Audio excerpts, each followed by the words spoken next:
My name is Anthony. I'll be moderating this first panel, and thank you very much, Adeline, and the Nutriset team for hosting this entire event, and also Adeline for framing the challenge that we face, but also the dire consequences that could happen in the next couple of months and year, given the current circumstances that we face.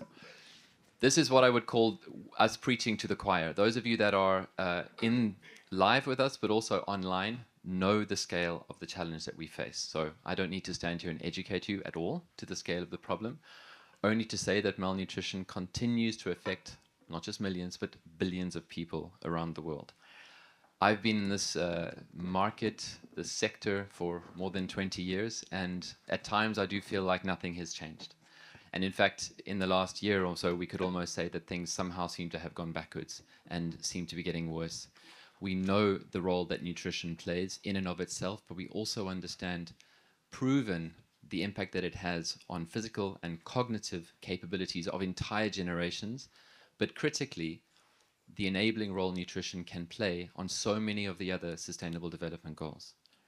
It is the biggest return on investment. It should be the #1 priority, but it is largely unseen. It is largely pushed aside by many other pressing issues.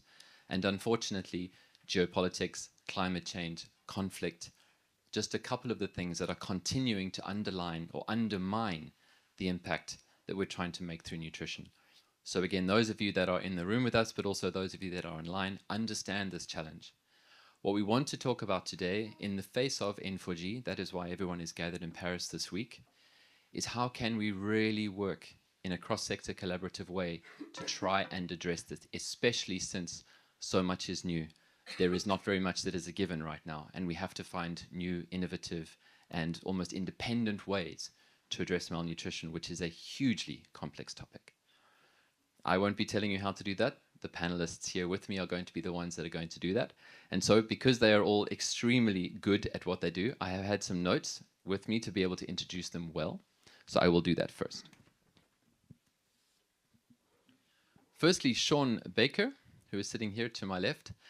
I've known Sean for more than 20 years. It's crazy. You look exactly the same as you did 20 years ago in Senegal. Sean is the Chief Program Officer at Helen Keller International and a very much well-known global leader in health and public health and nutrition, over 35 years of experience, currently leading Helen Keller's nutrition efforts, but has a long history also with USAID and the Gates Foundation. Virginia Villar-Arribas from the World Food Programme, the Deputy Director of Private Partnerships, brings a huge amount of experience in both humanitarian operations as well as emergency response and country leadership. Virginia has held senior roles at the United Nations Office for the Coordination of Humanitarian Affairs and the UN Relief and Works Agency for Palestinian Refugees in the Near East, leading, amongst others, donor relations, field ops, and program strategy across the Middle East and Africa. And before the UN, she spent 10 years in the European Union, focusing on development aid, coordination, and diplomacy in regions such as Russia, the Middle East, and Eastern Europe. Francois Scheffler, sitting to the right of Virginia, is the Executive Vice President of Global Marketing and Business Development at dsm-firmenich.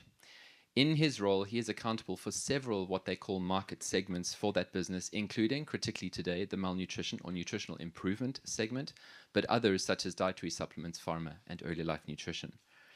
Francois was previously the head of the Asia-Pacific region for the company. There he drove strategy, innovation, and of course talent development, and understands well both the developed and developing country context when it comes to a private sector player in the space of malnutrition. Francois has had an exposure to the nutrition industry for many, many years. Prior to his current company, he was at BASF as well in their human nutrition division. So this for him is business, and it is a critical priority to position how dsm-firmenich can also continue to play a critical role in the fight against malnutrition. Then on my left again, we've got Fred Grant from the Gates Foundation. I'm sure we've all heard of the Gates Foundation. He is a senior program officer for nutrition based in Ethiopia, in Addis Ababa. There he oversees their food and nutrition investments in the country and brings extensive experience in both emergency and development programs, both across Africa and Asia. And of course, his experience includes both maternal and child nutrition, wasting treatment, food fortification, and nutrition-sensitive agriculture. So again, a lot of interesting perspectives as we explore cross-sector collaboration today. 𝙤𝙘𝙤𝙤, to my left, is the CEO of the 𝙤𝙘𝙤. Do I say Dinah or Dina? Dina, I apologize. 𝙤𝙘𝙤 Foundation. A prominent advocate for nutrition and maternal health, leading large-scale hunger and health interventions across crisis-affected regions through her foundation. Her Zero Hunger program with USAID has to date delivered over 55 million meals and supported thousands of women and children with antenatal care, nutrition training, and vaccinations in Nigeria, Cameroon, and Chad. Mary is a global policy contributor and award-winning leader and has also founded JobLink and a refugee scholarship and serves on international committees for child protection and development. And of course, Adeline Lascan, who had a chance to speak to us previously, but for those of you joining online, Adeline leads the Nutriset Group and is the founder of the Plumpy Field Network as well, a network of manufacturers that produce nutritional solutions specifically targeting combating malnutrition in vulnerable populations. Adeline has a background in development engineering, sociology, and rural development, and leads Nutriset's operations across 11 countries, working hard to advance both food systems and sustainable nutrition. Her work emphasizes critically local sourcing, innovation in food formulations, and of course, building equitable distribution networks to support global health and food security. So that's your panel. A lot of expertise, and I think what's important here is we have a lot of different perspectives. People from the private sector, representatives from the UN system, representatives from grassroots NGOs, representatives from a large donor. These different perspectives are exactly what we need to tackle this complex topic of addressing malnutrition in a collaborative cross-sector way. We're going to cover topics far-reaching. Funding, of course, has been brought up. We will discuss that. We will also discuss localization. We'll discuss innovation. We will discuss the role of the private sector to really start to unearth what is it that we should be doing maybe differently, what could we carry on doing, and also to bring examples from the field that show that some of the ideas and some of the collaborations that have been worked on to date really can work and can make a difference. So what we aim for today is a lively conversation amongst the panelists. What we're not aiming for is a 1 to 6 statement. We will have an active conversation. I have questions for all of them. They might have questions for each other. And those of you that are in the audience, you also have the opportunity to ask questions as well. So please do, let's make this an interactive engagement for the next 83 minutes together. To kick us off then, I'm going to ask each of the panelists to warm them up and to give us their perspective, a relatively simple question. And Francois, since you're furthest from me on my right, I will start with you. It's the same question for all of you, so don't worry. That means, Sean, you have the longest to think about your answer. From where you sit, Francois, in your position in a private sector company, what do you see today as the most important opportunity for collaboration to accelerate progress against malnutrition? Yes, thank you. So I'm basically warming up myself. I think what I really see, where I really see the shift with the themes that we've already addressed a little bit this morning, is really combining public-private partnerships with philanthropy. So more networked. And if there's one thing that I learned from nutritional improvement and supplements right from the beginning all these years ago at BSF is this is the original space where solutions only come from interacting with a large number of people to actually affect them on the ground. So that's really where we are putting our efforts in, is basically syndicating more people than just a direct one or two people. And a good example of this is the work we're doing at Millers for Nutrition, where we're really looking at all the way to the millers and their customers and their consumers and making sure that they can get the nutrition that they deserve and that has been mandated by their governments and can be measured, etc. So really my core message for today is we need more multilateral, that was the word from Adeline, and grouping more players, especially in the private sector, and convincing them to participate. Thank you, and it's an interesting perspective also from you, because you are largely in the B2B space as well. Correct. So you need friends, you need partners to be able to leverage and deliver the solutions to the end consumer. Virginia, over to you. Thanks. And well, I agree with Francois. And let me put it just in four letters, which is PPPP. So public-private philanthropy partnerships. I think I fully agree with that. So I won't repeat it, and I guess we will develop a little bit more. Perhaps just to add, I think the opportunity is, you know, after all these years, we know first what makes the biggest difference. We know that concentrating also in the first 1,000 days makes a big difference. And that's also what we need to be focusing on, you know, as a priority. And that's also why the World Food Programme is focusing on this, although, you know, we can talk about it, you know, we have a much more even comprehensive approach. And also there are tried and tested solutions already that make an impact at a scale, reaching hundreds of millions of people. So we know what works, we know what the priorities are. We have plenty of actors working in this space, and this panel shows that you know, is some representative of these. So let's get to work together. Thank you. Tried and tested. Let's not reinvent the wheel where we don't have to, but reinvent it where we do. Adeline, how is your perspective? I think we will speak later about the place of private sector, because there is a role, of course, for the private sector, and I think we have to renew the way the private sector work with institution, etc. But to answer really your question, I would say the place of government. I really believe that the government has to stronger their health policy, including nutrition. And as long as we are not able to have the nutrition inside the health system of country, it won't be resilient. I won't say that government are resilient nowhere, for sure. But we could believe that their system and the health system could be more resilient and add nutrition inside and not having nutrition outside of a health system. I fully believe that the best way to have a nutrition more impacting tomorrow.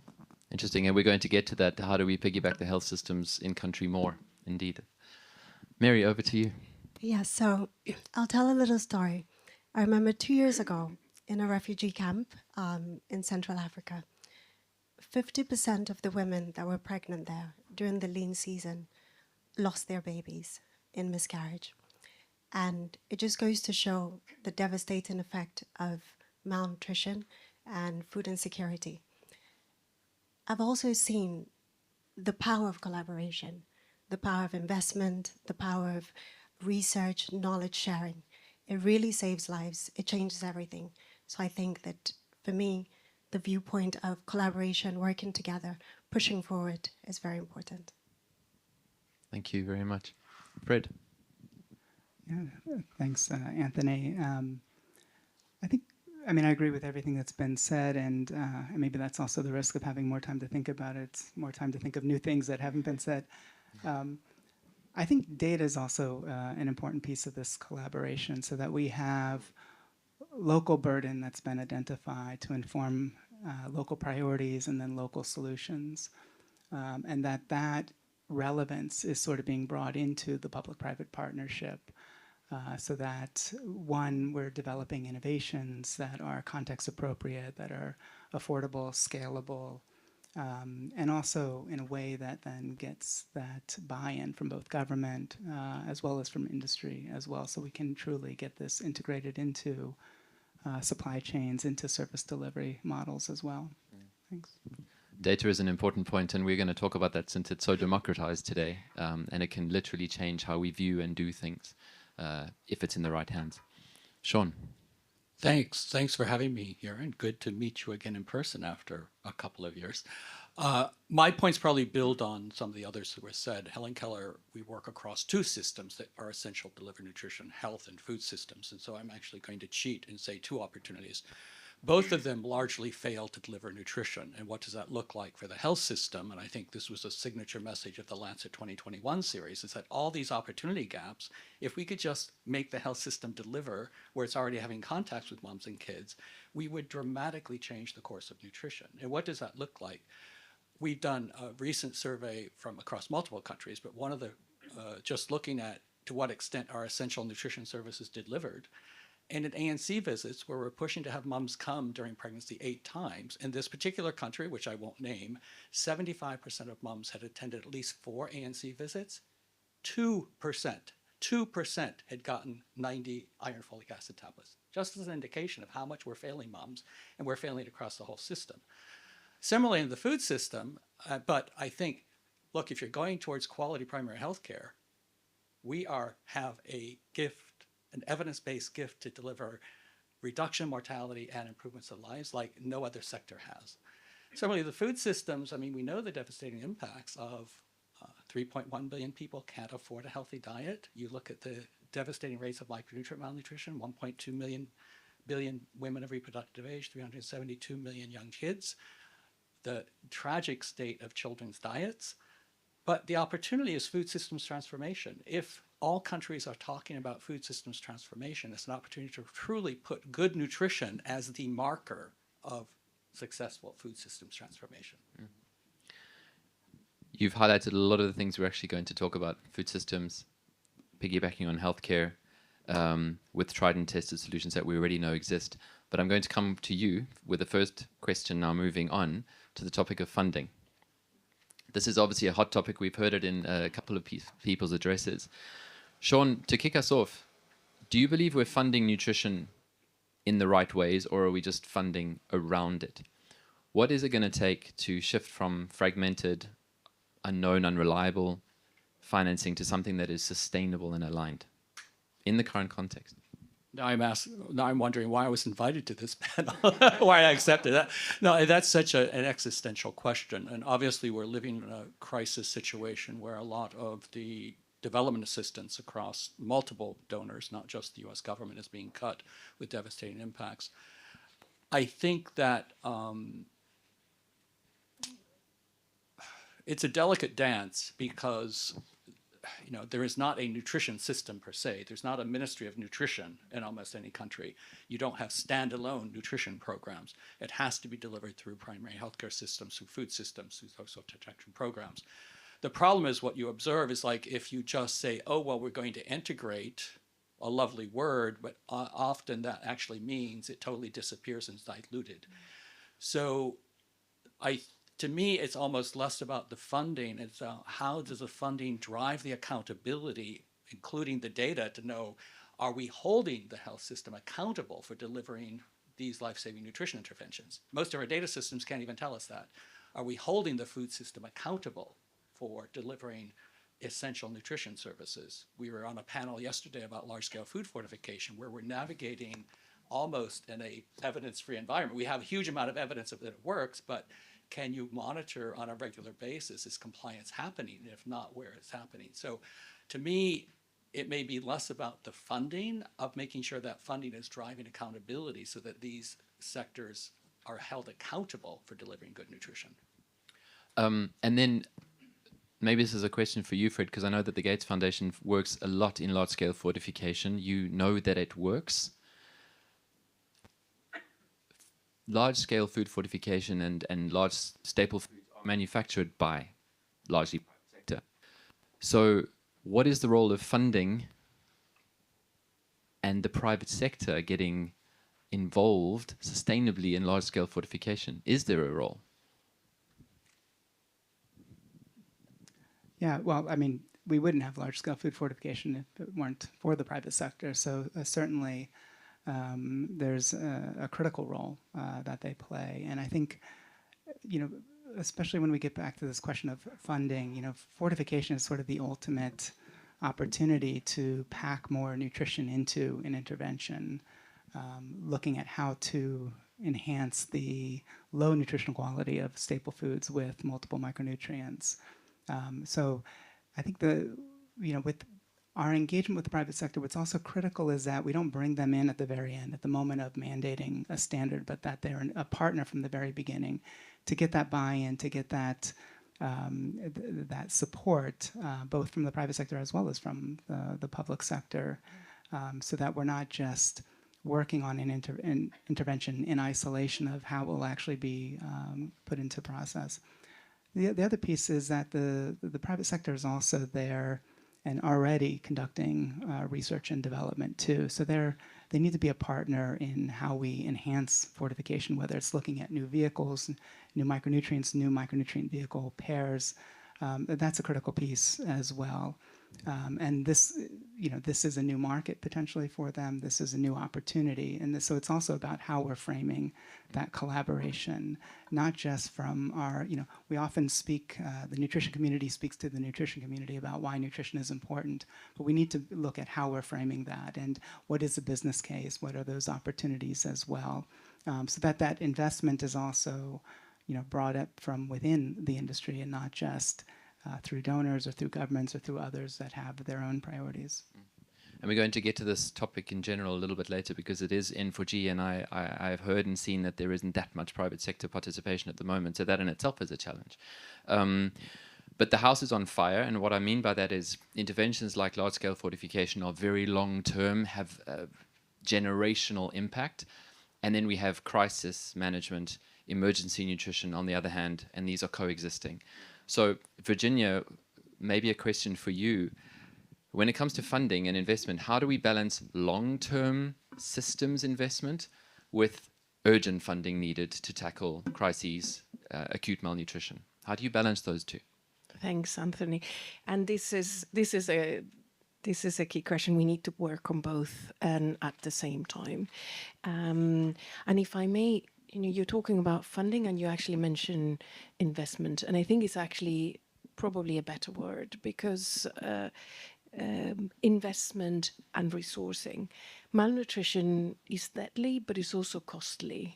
Malnutrition is responsible for nearly half of the deaths of children under 5 worldwide, even in 2025, and 20% of maternal healths. Now, on the other side, investing on malnutrition is actually a very good use of funding because then you invest on, I think every dollar that we invest on undernutrition brings back $23, right? And also if you don't do that, it will cost around 10% of your GDP. So malnutrition and investing on tackling undernutrition makes economical sense. It saves lives, but it also saves money. So I think it's very important that we talk about funding as an investment on the health, on generations in the future, on health systems, but also in the economies of countries. And also now going back to your question, whenever we invest on food security and we invest also on nutrition, we invest on peace and stability. One of the main, and this is with the World Food Programme, we have experienced year after year, that one of the main things that triggers emergencies, conflicts, is desperation. And one of the main factors is actually food insecurity. You remember this Arab Spring, Tunisia, Libya, Egypt, Syria, all of them were actually triggered by food insecurity, right? So investing on it is also investing on peace and stability. Now, so we need to be working on preventing it, and that's also, the World Food Programme works together with many partners, and these partners are across this panel and many others to prevent and tackle the root causes of food security, but also malnutrition, right? And this we do in many ways on fortification, large-scale fortification, very much also thanks to the Gates Foundation. And with these, we actually have managed to cover even more than 52 million people just with large-scale fortification. And, with DSM, we managed to move from, in 10 years, we were covering in Bangladesh 30,000 people. And 10 years later, we were covering 14 million people. So it gives you an idea of the scale in just one country. We work in many other countries with DSM. So large-scale fortification, working with the national capacity, working with the local government. It's very, very important because we are only there to support, and the sustainable thing to do is to support the local communities and governments. Additionally, on the long term, training, supporting access to healthy and nutritious diets through different ways. We also have a school feeding program that supports 107 million people, children, all across the world, with 110 countries in that kind of coalition. And that also is supporting healthy diets from when you are a child, which is much more sustainable. That's a little bit on the long term, and we have other things, but just not to be too long. In terms of the emergency part, right, is even on the emergency settings, and I think in 15 countries that are most fragile, World Food Programme works very much on fragile countries. But just in 15 countries, we have 33 million children suffering from wasting, which is, as you know, the deadliest form of malnutrition. That's just in 15 countries, right? We work in preventing, but also we work into treating together with other actors, including UNICEF and others, into supporting at the emergency level, because in emergencies, nutrition is a question. Nutrition is important for everyone, right? And it's important for any country. But in emergencies, it's a question of life and death. And at the moment in Sudan, for instance, we have in what we IPC 5, which is famine, has been declared in Sudan for 637,000 people. It's actually the highest number, and the level just before, in the brink of malnutrition, in the brink of famine, is 8.1 million people. So it's a matter of priorities, long-term and short-term, balancing those at the same time. I think you have, exactly. We have to do it at the same time, because it's much more. It's a much better investment to work on preventing it, and you have to do it cross-sectoral. Yeah.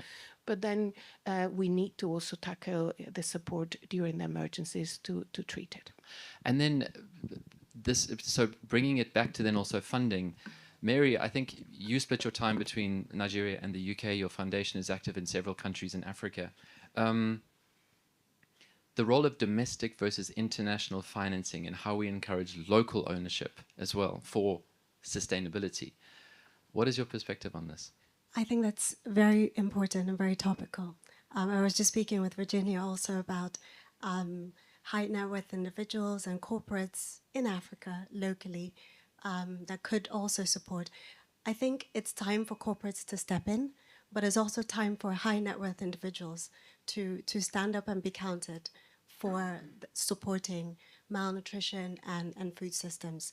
And the way they do that has to change. So historically, in certain parts of the world, high net worth individuals would perhaps donate cars or build hospitals or renovate a classroom in a school. But now the truth is that we can do a lot more than that. We can create bigger, innovative solutions. We can fund research.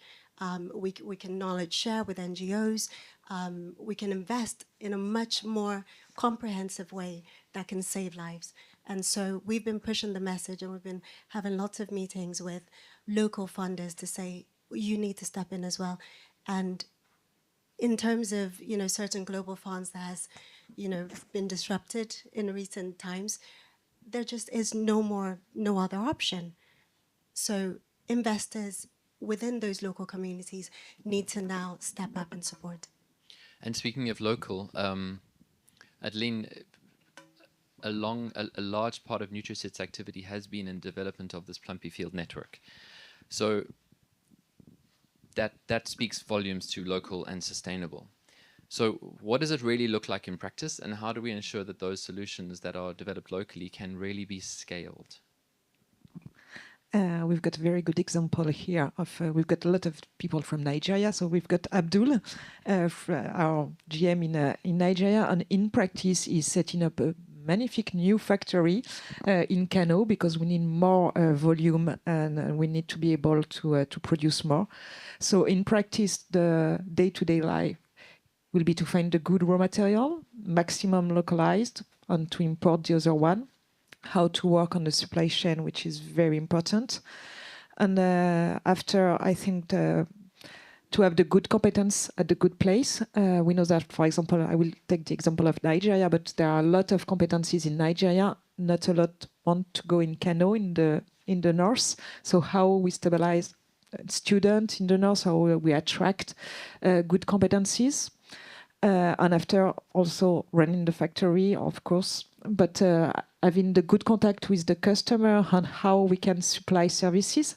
And I think that Abdul and Nutrike in Nigeria are a very good example to be able to deliver the product at the program place and to be able to stop an order when there is no money and to start again when the money is coming back, to stock the product somewhere. So it's to be flexible to answer all your needs, which is somewhere complicated, but really to have the local production. It's also to convince the government to say, okay, we've got our own solution. I remember 20 years ago, yes, we were all here 20 years ago, so I can say that. we know. But when we were speaking about malnutrition in Ethiopia, for example, it was very difficult to speak with the government. Setting up the factory, it was just a little factory, now it's a big one, but the government was able to say, we've got our own tools. We can fight malnutrition with our own tools. We don't need to wait for supply from France or US. So it really changed the way how the government was able to speak about malnutrition. And we believe that's the main lever for local production is to have the government involved. This now brings me to the topic of also then scaling solutions that are local. So Sean, I'm going to come back to you here. We've been around in this sector for many years, as Adeline has mentioned, 20, 30, 40 years. So many new proven nutritional interventions fail to scale. What's missing? Is it money, political will, capacity? I'm going to counter that with at least one example of something that did go to scale. Vitamin A supplementation. Just with Helen Keller, we support delivery of vitamin A supplementation in Africa to 40 million kids a year. And then with a whole network of partners involved in the Global Alliance for Vitamin A, namely UNICEF, Global Affairs Canada, and Nutrition International, that number is much bigger. Now, just coming back to what we support, in fact, I probably delivered 2 vitamin A capsules myself. We don't deliver any of that. That is all working hand in hand with partner governments, partner ministries of health, working at the projecting the needs of the capsules, doing the micro planning with districts, setting the policies, helping them set the policies, training community health workers, like 250,000 community health workers, or community nutrition heroes, as I prefer to call them. And so integrating, truly mainstreaming it within the system is what has been the secret to scale. And in fact, a very, very simple message. It's not even perceived as a nutrition intervention. This saves lives, right? So it's like, don't complicate the message. This saves lives. We've also seen, and Fred, I may be stealing some of your thunder. The other one, I think, on the food system side that really has gone to scale, obviously salt iodization is one of the great public health successes globally, and other fortification. We again saw a presentation yesterday which said, we still got a gap, but how much micronutrient is being delivered through large-scale food fortification? And I think both of those, the lesson I take away is that it's really be understanding the system and what are those key bottlenecks and levers in the system so you truly can mainstream it. And I'm using mainstreaming purposely and not saying integration, because I think integration sometimes leads it to just appear. So we also, I think, as nutrition perhaps need to be, I think part of our problem, we may be a bit too nice.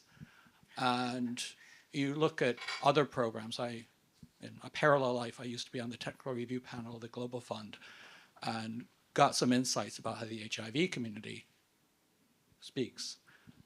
I mean, there'd be activists scaling walls of parliament if services weren't being delivered. We don't have wasted children scaling walls of parliament. And I think this is also, we need to be a bit more aggressive of saying, this is non-negotiable. These are life-saving interventions that also build the future. and that we have to be much more aggressive. That if a health system wants to deliver saving lives, we have the perfect set of solutions for the health system. If the food systems truly wants to deliver for its people, we have the set of solutions. We need to be much more aggressive with the evidence we have that this is beyond a boutique operation to something that's truly transformational and essential for humanity. So I don't know who I want to ask this to, but you raise a really important point, and I'll go on a little bit of a tangent. Why aren't we getting the attention that we deserve for nutrition? Why aren't we scaling walls? Why aren't we making this everybody's #1 priority and problem and popularizing this, politicizing it in a way? Why have we not done that yet? Or why are we not having the impact we want to have? Well, I have five answers to that, but I'll start with the fifth. It's a question of voiceless. Those the most at risk of malnutrition have the least political capital. You go to any situation, I'm sitting in New York in Abuja, those are not the people at risk of malnutrition. The decision makers are not at risk. A lot of the other public health issues are much more democratic. You live in Africa, everybody's concerned about malaria or meningitis or HIV. Nutrition, so is it proximity? It's proximity. It's the very people. I mean, the persistence of malnutrition is a political choice. We know what works. We know the burden. We know the cost of inaction. If this were another issue that cut across all socioeconomic strata, there would be action. The people most at risk are just left out of the political agenda and do not have a voice at the table. To me, that's the most fundamental constraint. I think, Anthony, to me, there's two things. One, we are not telling the stories properly. I'll give you an example of what happened recently, in a town hall at dsm-Firmenich. And the other is, fundamentally, nutrition is a long-term endeavor. So if I improve, like you said, in the first 1,000 days of a child's life, nutrition, the effect that I will see in the potential learning abilities, the cognitive learning abilities, and then in fine, the ability to take a certain job and create wealth in the countries in which this child will grow up is 20 to 25 years on, right? When the child starts becoming an adult, becomes an adult, works, has a family, etc. So there's a real big problem in this world that this time frame of 20 years just doesn't exist on anyone's horizon anymore. Open your TikTok and go and look at what you saw on TikTok 20 years ago. Well, you saw nothing, it didn't exist. So it's as simple as this. So we need to change the way we tell the story, and we need to bring the effect much more, palpable, closer, much faster. In terms of telling the story, I'm really, a month ago we had a town hall and we were discussing about, how dsm-Firmenich commitment is to nutritional improvement, sustainability, diversity and inclusion, all these things. And then in the middle of that town hall, someone decided that the best way to actually make that effective is to take a picture of a child that had been very heavily, severely malnourished, an African child, that was taken 40 years ago, and put it in the middle of the town hall. This was a decision ad hoc as we were talking. And Yannick, specifically, Yannick Franz here, gasped for air and messaged me frenetically on Teams, this is completely wrong, etc. It had the effect of people going, the 3,000 employees going, oh shit, this is real, it's happening. But actually the picture was the wrong picture. But also the story is the wrong picture because so many things have changed. So it's a good example of trying to do good and get a connection, but actually doing it the wrong way. So I think we need to change the story, and we need to bring the message of the effect into a much smaller time frame as best as we can, because telling what I call the scientific story of the effect in 25 years is just too long. It's a too long timeline. And I just wanted to add to what Sean mentioned about voices. It was really exciting last year when Bill Gates put a connection between climate change and malnutrition, and also between health and malnutrition. And he was very direct by saying medicine does not work when people don't eat.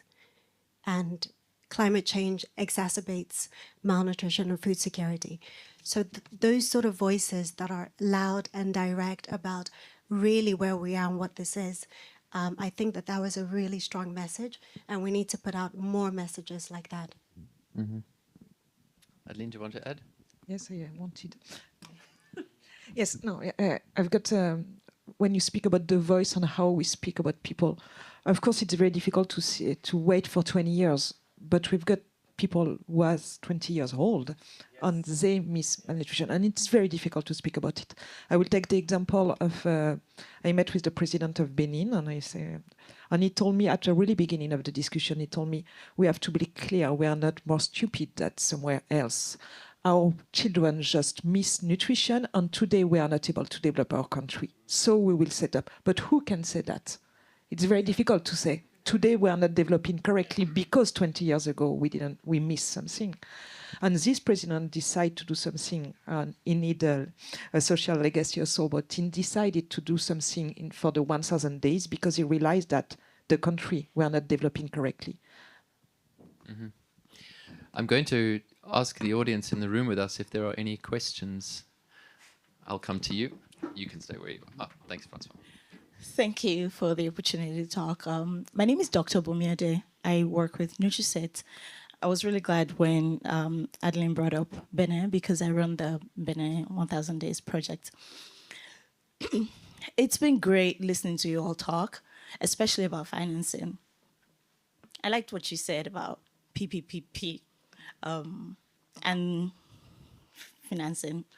So Benin has been really motivated to do something about 1000 days and to integrate nutrition, nutrition prevention into their health system, like Adeline talked about earlier on.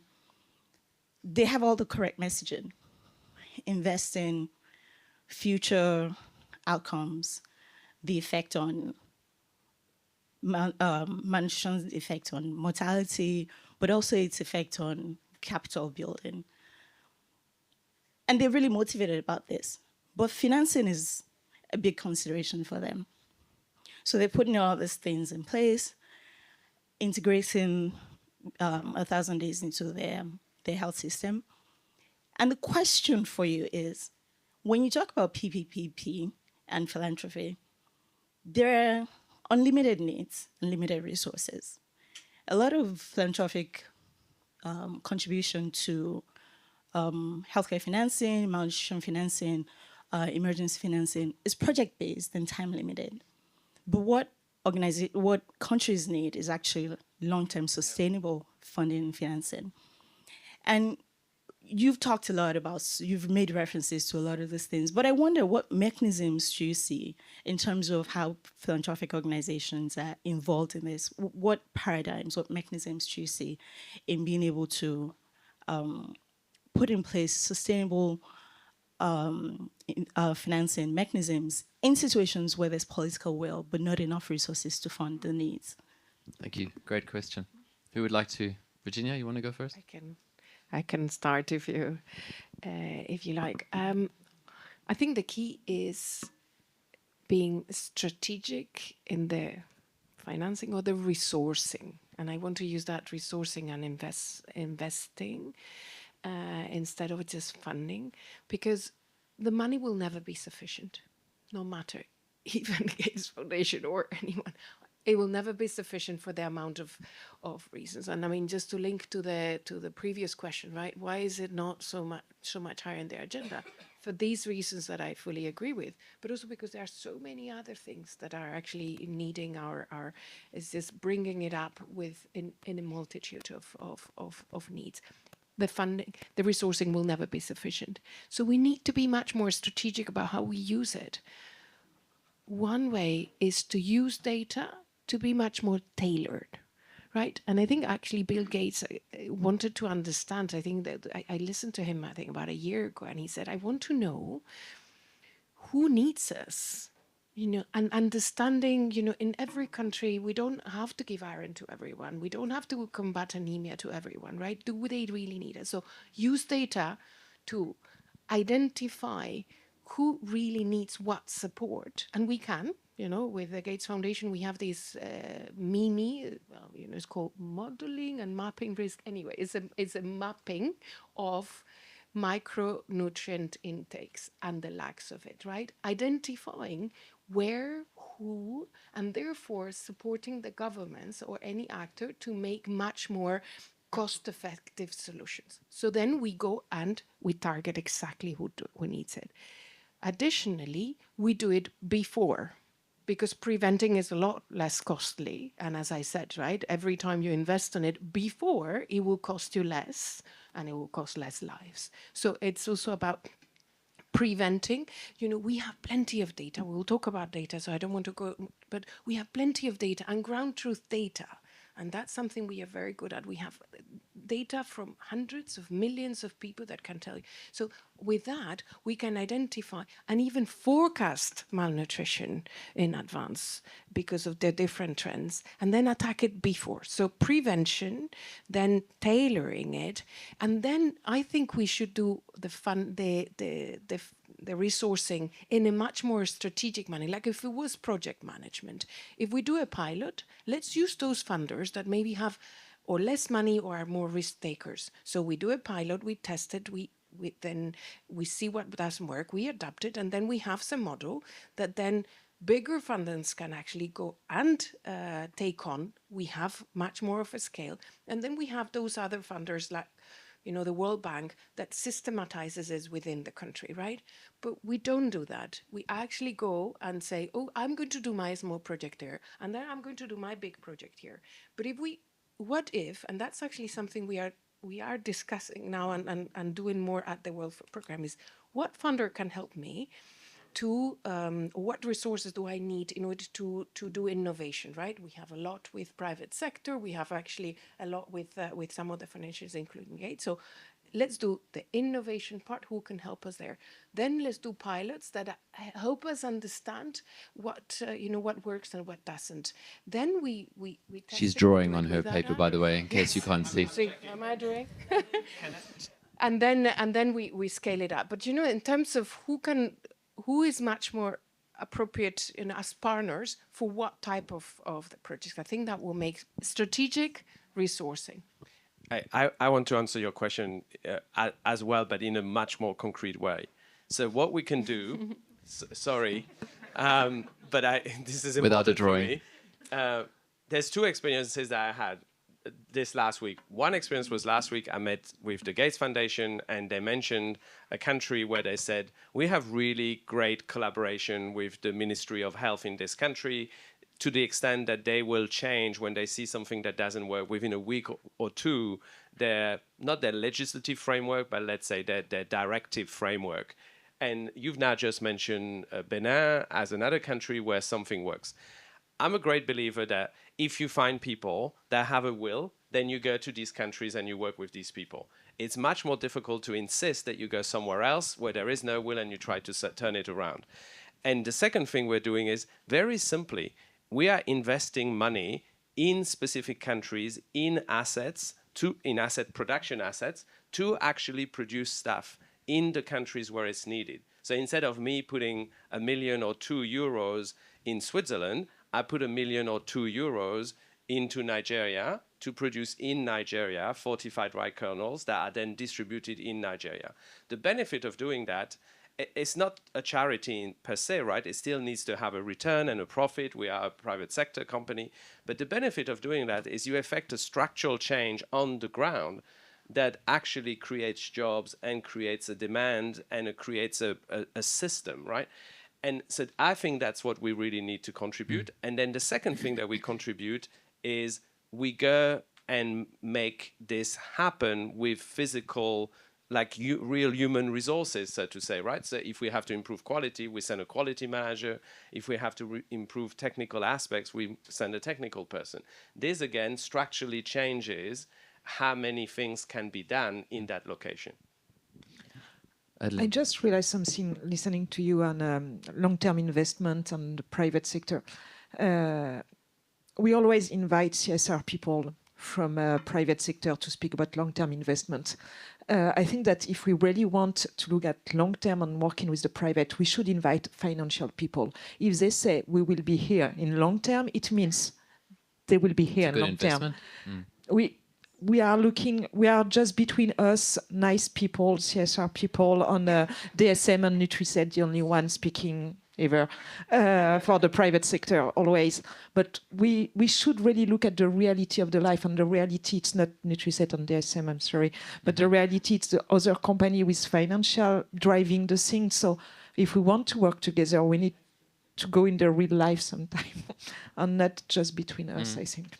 But we set up this roundtable with between us, but we should change. Don't worry, I'll do it. You can stay right where you are. We'll take one more question from the audience and we'll move on. I think you had your hand up first, sir. So my name is 𝙤𝙘𝙀𝙧𝙤𝙞𝙀. I'm the general manager of Nutriket Limited in the north of Nigeria. So talking about financing and all of that, we should take in consideration that when we are talking about financing, let's say from the government side, a politician, he's not thinking about something in long term. So what can I do for the population to be sure that within the next 2 years they are going to vote for me again? So sometimes, even in terms of innovation, we should find a way how to convince them finally, because when we talk about in 10 or 15 years, they will never invest from that. Abdul, you can say that some politicians ask you to put their picture of plum peanut sachets. Exactly, because that's a reality. Some politician ask to put the picture of the governor who's financing this on the picture to show that, okay, they are doing a donation, but they need to be sure that something, they will have a return in the reality. So how also from our side we can make some kind of innovation to convince them, despite of it's not a long-term investment, to put the money of the government to finance in reality the malnutrition. Who on the right side of the room wants to answer that? Sean. I was going to share 2 anecdotes because I think you put your finger on it, right? Is the reality is any politician anywhere is thinking of the next election cycle. So somehow we've got to make nutrition resonate with that reality. The 2 anecdotes I was going to share of sort of the transformation of the community health workforce, both in Kenya and in Nepal. In Kenya, they were transformed to community health promoters, and it's been absolutely transformational. The ability, I mean, they're now remunerated they have a stipend from the jointly between national and county government, but they have become incredible political voices. I mean, they've actually become a human face of primary healthcare and primary nutrition and primary healthcare. I think a similar transformation is happening in Nepal with female community health volunteers, who now there's a younger generation coming in who are much more, I would say, politically active and demanding resources. So I think it's also understanding context and what voices can step up and make a difference with government leaders. And those are 2 examples I find just incredibly exciting because, okay, they're not directly the moms suffering from, or kids suffering from malnutrition, but they work with those people every day and are incredibly powerful voices of, in Kenya, communicating with governors, and in Nepal, communicating with mayors of municipalities. I'd also like to add to that. I think in terms of financial mechanisms, donor matching and getting the government to match the funds that are given for their states and their countries also goes a long way. Because if that governor is able to say, okay, they've been given $1 million, we're also going to put $1 million. And within that financial structure, also create make it an investment such that they can get some returns financially, as well as invest in malnutrition and food insecurity programs. That way, they're able to show how much they made for their government. They're able to show how much they raised towards saving lives, and then also get the visibility, not just to say that we received these funds, but also we're able to support in this way, and it's just a bigger story for them. So I think it's a win-win all around. It also gives more accountability, because if they know that they've also put this amount of money into it, then they want to make sure that the primary healthcare centers and all of the other parts of their local government really acts forward to make sure that they're driving results. One perhaps just, you're totally right. I lived in Burundi, in Afghanistan, in all these places, very difficult. One thing we are doing together with other partners is analyze the cost of hunger, and that gives the country an idea of what is the cost of hunger and malnutrition in their GDP.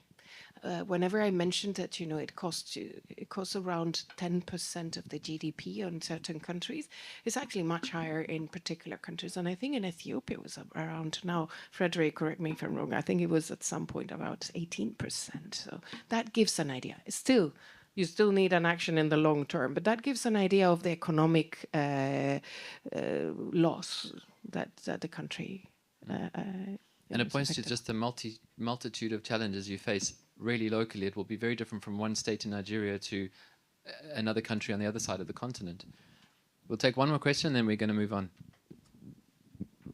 Thank you very much, and thank you for this panel. It was absolutely fantastic. Caroline Meledo from Bayer, so I'm very happy to add a private sector voice to this, to the challenge, from food production in fruits and vegetables all the way through to essential supplementation. Sean, I couldn't agree more and echo more the challenge of tackling both the food system, agri system, and health system. Literally within one company that has both, this is an enormous challenge to bring it together. So that also translates, obviously, that's the same echo that we see in the countries where we're trying to make an impact. What I see, and echoing on this last round of conversation, which I think is where we're getting to the very heart of the point, is like, okay, what are the incentives? The incentives are incredibly misaligned. And actually driving the long-term health impact, zero incentive for nobody other than our nice community that believes in the impact. I really appreciate some of the suggestions here. How do we make it stick? How do we make it really palatable, both with the carrots and the stick, right? Both ways. And I would like to actually suggest this in both the engagements that we have with the public sector, right? With the governments, as well as with the private sector. Both ways. Otherwise, this is not going to make a difference. How might we, to your point, at a government level, how might we switch or enrich our spokespartners, where we move from not only the Ministry of Agriculture or the Ministry of Health, but we need to target the Ministry of Economy. What we find in a lot of the engagements where we are advocating for access to self-care on an everyday basis, MOH is one partner, Ministry of Economy is the main one. This becomes a driving force to embed, for example, access to self-care. Nutrition is one of the key interventions in that space because it has an ROI that is immediate. So call for collaboration, thinking a little bit more creatively about how to deliver nutrition through a more palatable drive. And community health workers is an excellent example of how to strengthen the health system, but ultimately because it delivers a better ROI, number one. Number two, which I wanted to also add perhaps as a perspective to the panel that we've had here, is piggybacking on your point, Sean, on mainstream. And I think this is incredibly important. Scaling, got it. This is the traditional way that we've been trying to do it. Mainstream means that you also add a demand. And one thing that I haven't heard as much in the panel as a consideration, how do we drive demand above and beyond demand from the government or demand from the philanthropic sector? Because government and philanthropic sector is going to target the absolutely most at need population, which is still not big enough for the private sector to intervene. For the private sector to intervene, you want to be able to scale with 100% of the population, not just the bottom of the pyramid. So an invitation to think about also innovative solutions to drive more interventions from private sector actors that are able to also drive scale for everyone in a country, which, by the way, especially on nutrition, if we think MMS, for example, that's every single pregnant woman, not just the most underserved, right? Nutrition, the good nutrition, 100% of the population, not just the most underserved. Scale and B2C. So also a call for building in our coalition here a bit more of the B2C and the power of engaging also with the broader consumer base, I would say, in raising awareness and therefore demand adoption and adherence to nutrition at large, from food all the way through to essential supplementation. Perhaps that's another. I'm gonna try and summarize because that's a lot of really important information. Fred, maybe coming to you, we start with the incentive question. You represent a donor, and people listen to donors. You have money, they want it. It's true. You have a convening power as the foundation, and you've chosen to focus on a couple of countries. So, could you talk a little bit about incentives here, and then we're going to move on to the topic of mainstream demand generation. But Fred, first with you. Yeah, no, thank you. Yes, I work for a foundation and one who's, but I'm on a panel with many people who have Bill Gates quotes and Gates Foundation meetings, so lots of advocates and partners here as well. I think in terms of incentives, I think there's a lot of opportunities here, and Mary talked about flexible pooled funds, and certainly, maybe one example, a potential example from Ethiopia is that just last week, a payroll tax was introduced into the parliament to fund a relief and response fund within Ethiopia, so giving the government more resources. But this is something that can also serve as a pooled fund for donors to contribute, to give that flexibility to government to be able to respond to their needs when they need to respond to them. I think that's one. When we're talking about, say, large-scale food fortification, engaging with the food industry as well, I think we also, there's different ways we can look at incentives. So one is reducing the cost of doing business. And so governments, again, in some countries, but not all, have exempted critical inputs to food fortification or local food production from value-added tax, from import duties. So that's one.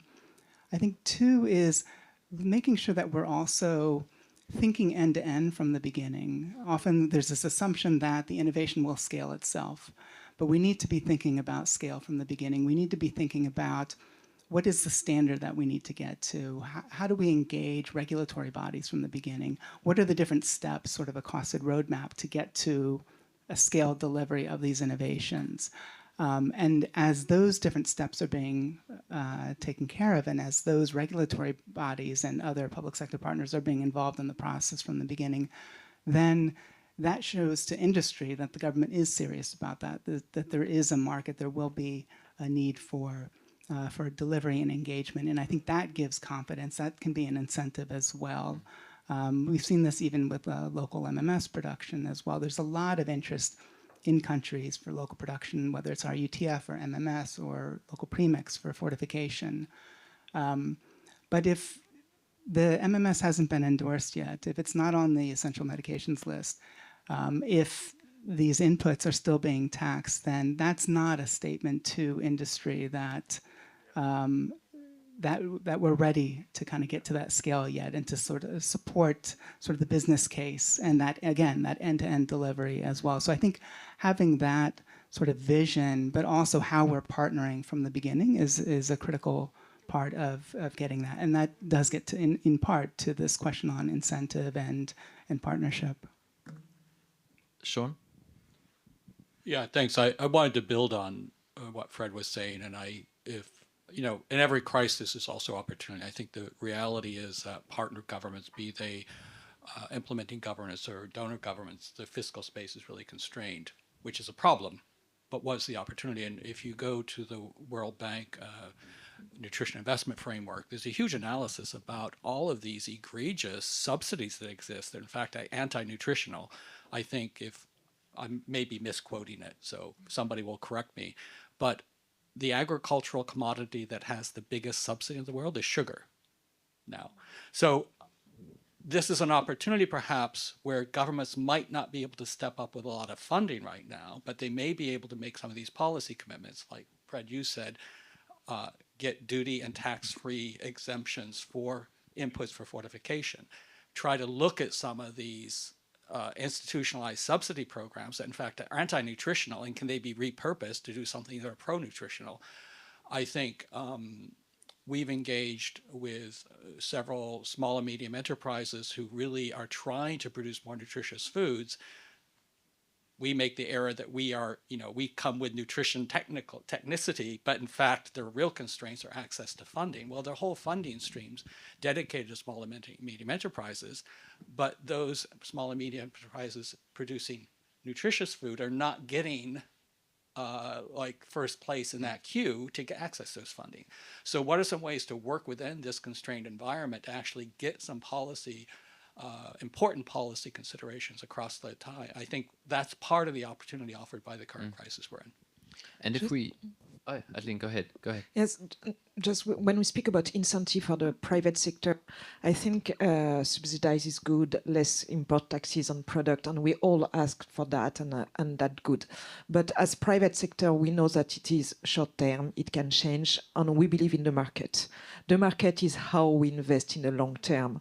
We ask for subsidize because we know it's easier to have subsidize, and at least it's a cherry on the cake, and we can have that. But we won't invest only on that because we don't believe it's a long-term things.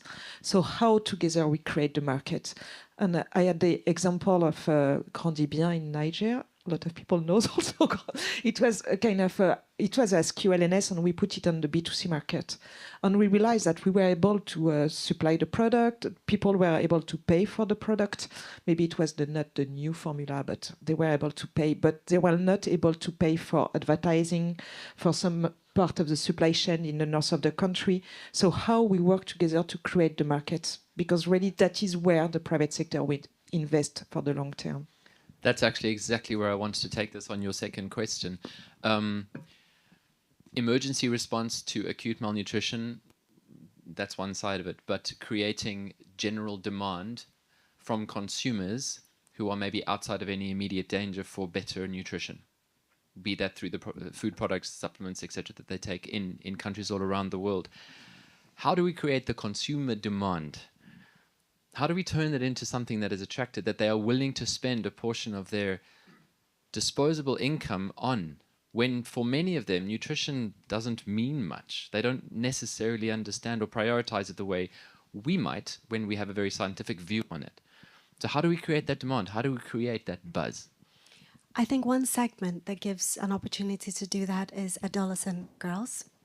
And a lot of times we see grants and funds focused on pregnant and lactating women.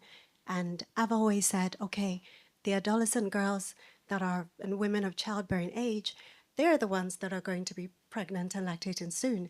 So we need to be taking care of them. And when you look at adolescent girls, it doesn't matter whether you're in a refugee camp or in a displaced community or you're in the wealthy part of town.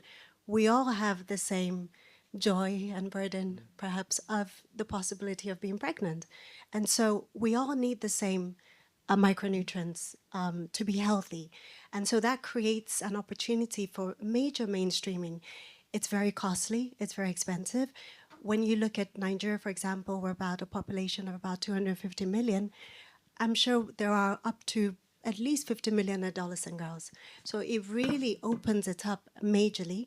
And it's something that we've been pushing for, to really add adolescent girls to the subsection of population that we can give these micronutrients to.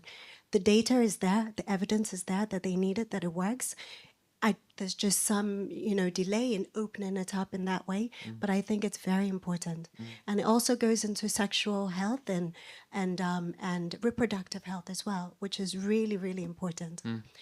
Also, in terms of consumerizing it, there's a big possibility and opportunity for those adolescent girls to also value themselves and their health, that they are able to purchase those products for themselves. So no longer humanitarian aid, but something that you need to make sure that you're healthy. Folic acid and all of the other micronutrients is very important. So I think that's one area that often goes unmissed.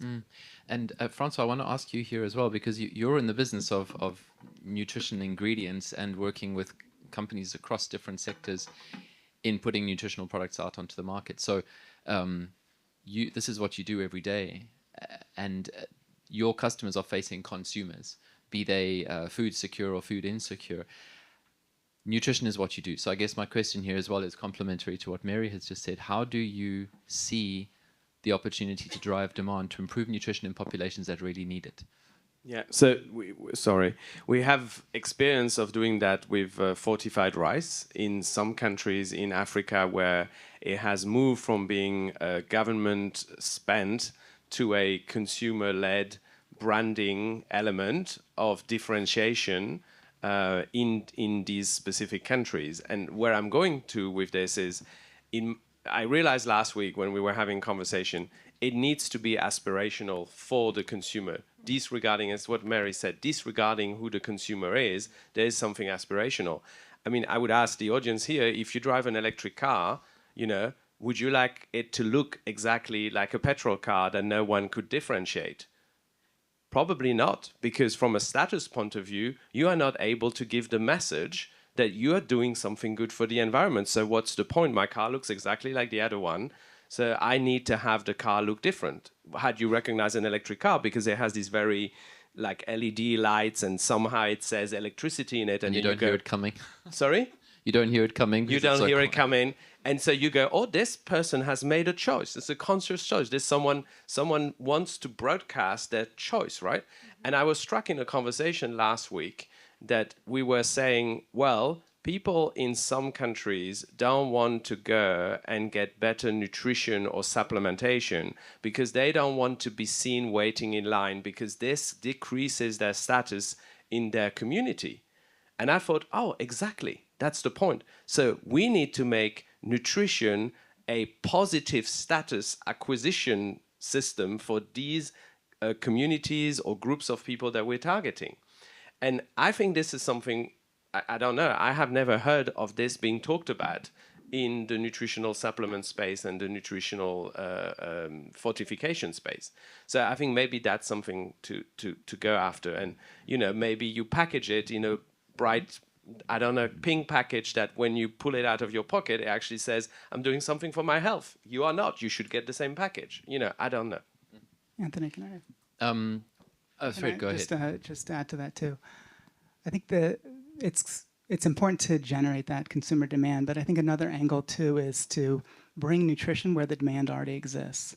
And I think some of the work that Helen Keller is doing on bouillon fortification is an important example there, where there already is very high consumption across West Africa. So bringing in more micronutrients into something where you don't need to create the demand necessarily in a maybe in a mandatory environment, but you do in that voluntary environment.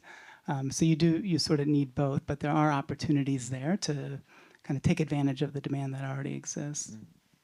That's why I think salt iodization in a way worked, because no one is even aware. Like, it just goes along quietly, no change to the salt that they're consuming, so it can quietly do what it needs to do. There is that element to it. Sean, you wanted to add? I actually wanted to challenge your hypothesis. I've been reflecting on it because I think you said that people might not understand nutrition as we do. I actually think it's our failure to listen. People make decisions across the board for very logical reasons.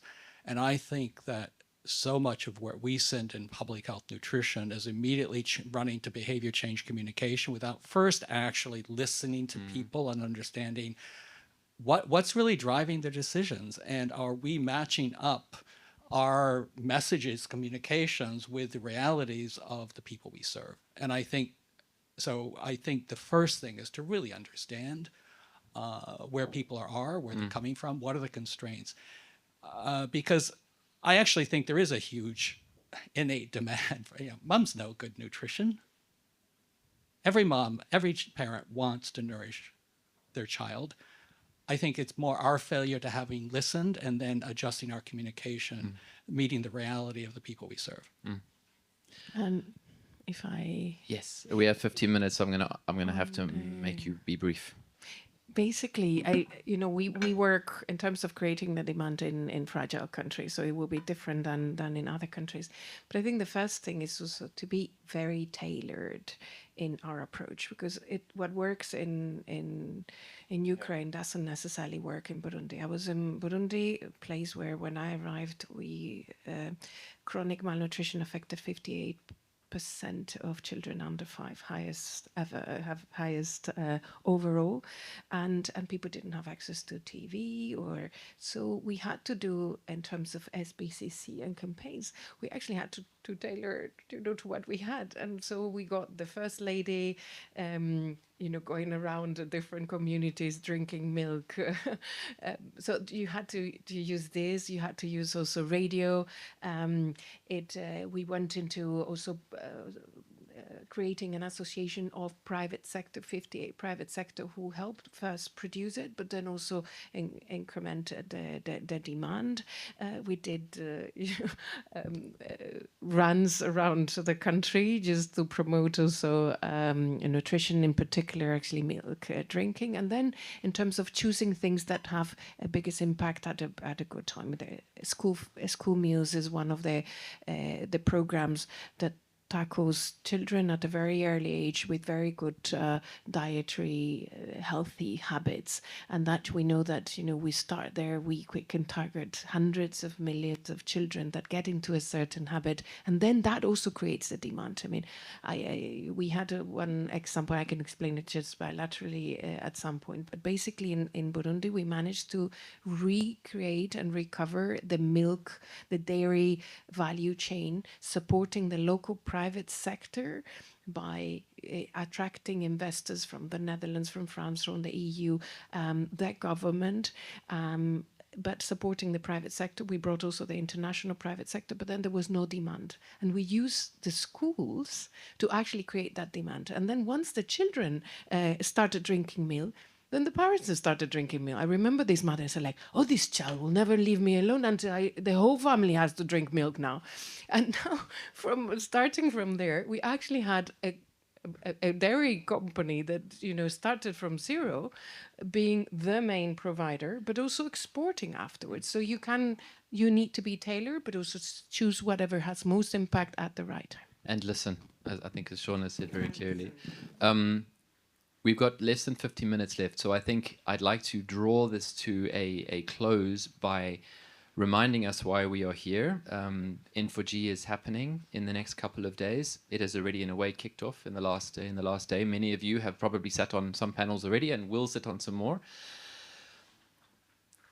N4G usually follows an Olympic Games, and it's hosted in the country that hosts it. So had we looked to today with Paris Olympics last year, I don't think we would have quite understood or predicted the current circumstances that we're facing. If we think about climate, if we think about politics, if we think about conflict, none of us probably could have predicted this much upturn.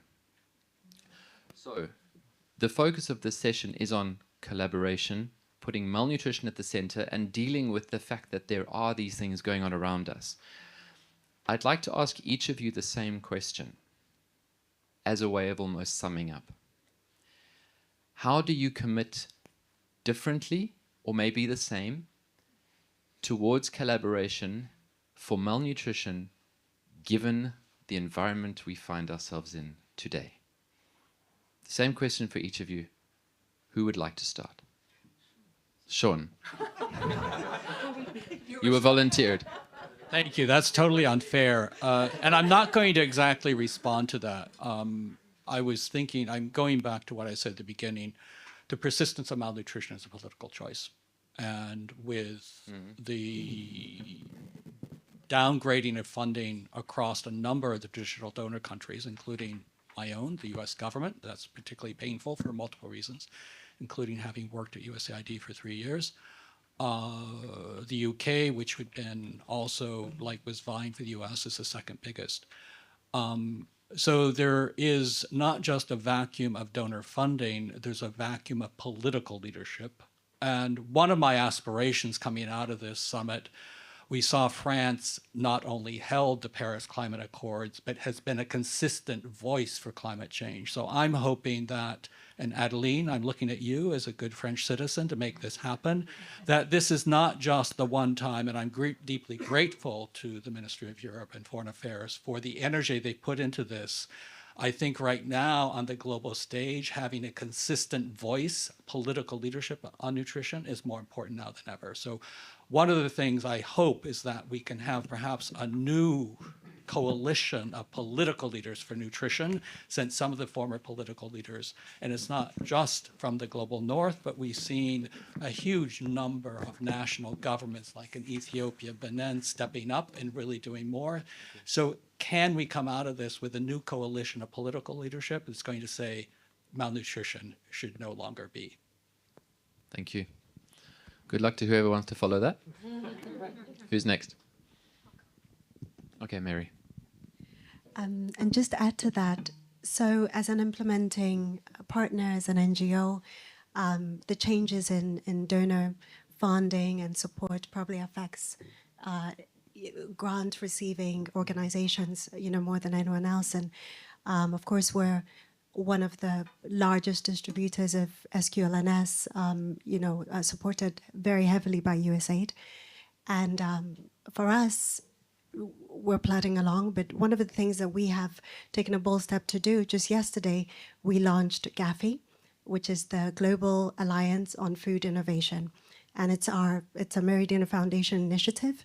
And we launched a $250 million fund, which we're looking to scale up to become a fund that would have $1 billion each year. It's going to bring in governments from all around the world. It's bringing in private sector.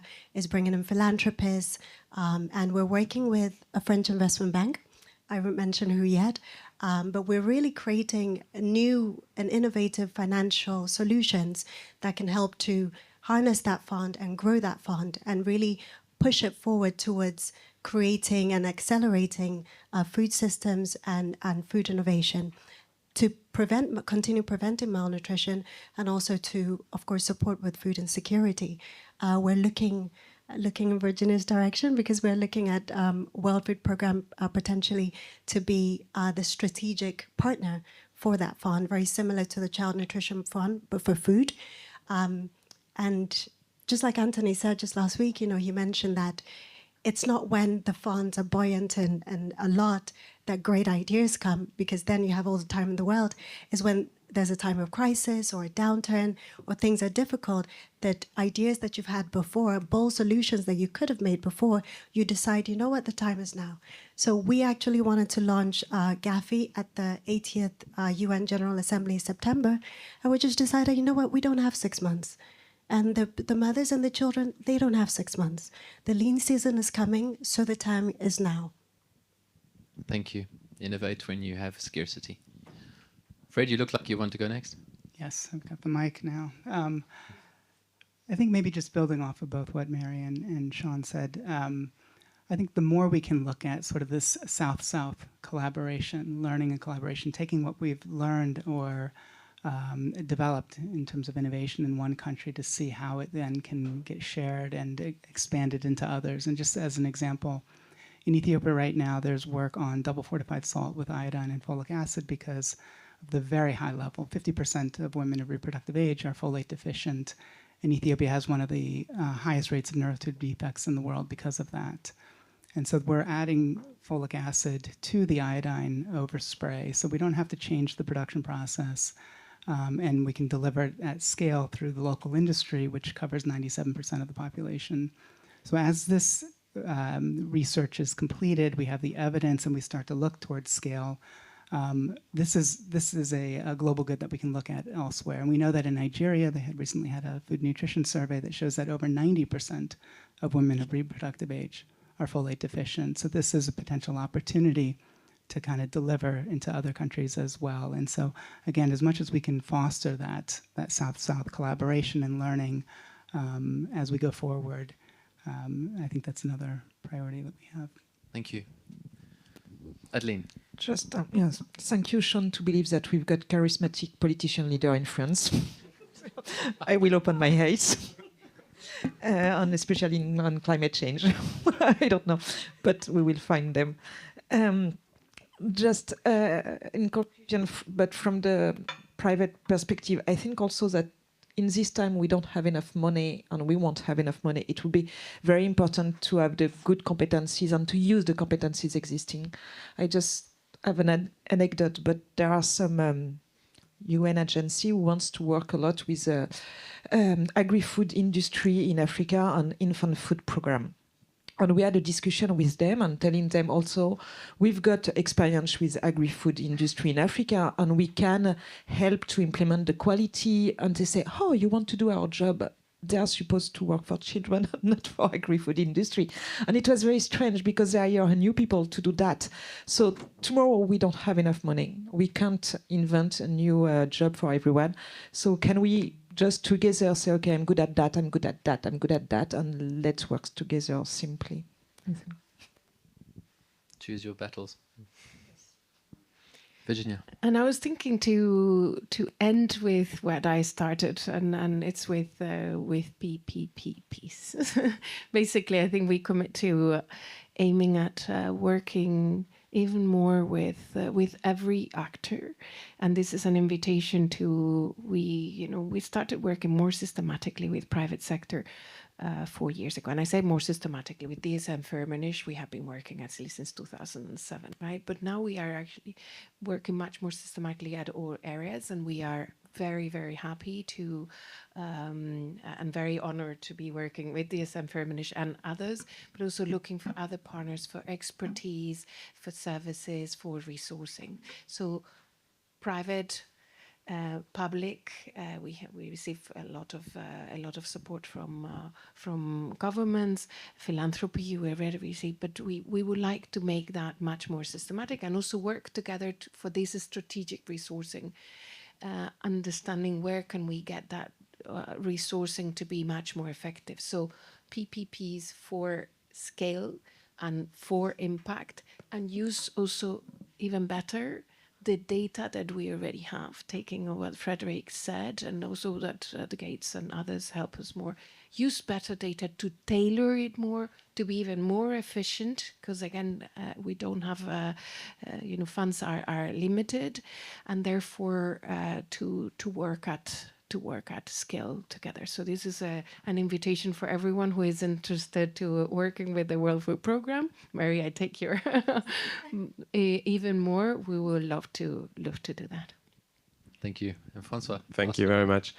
I like to remind myself of a very simple equation. Improving nutrition improves the access to education.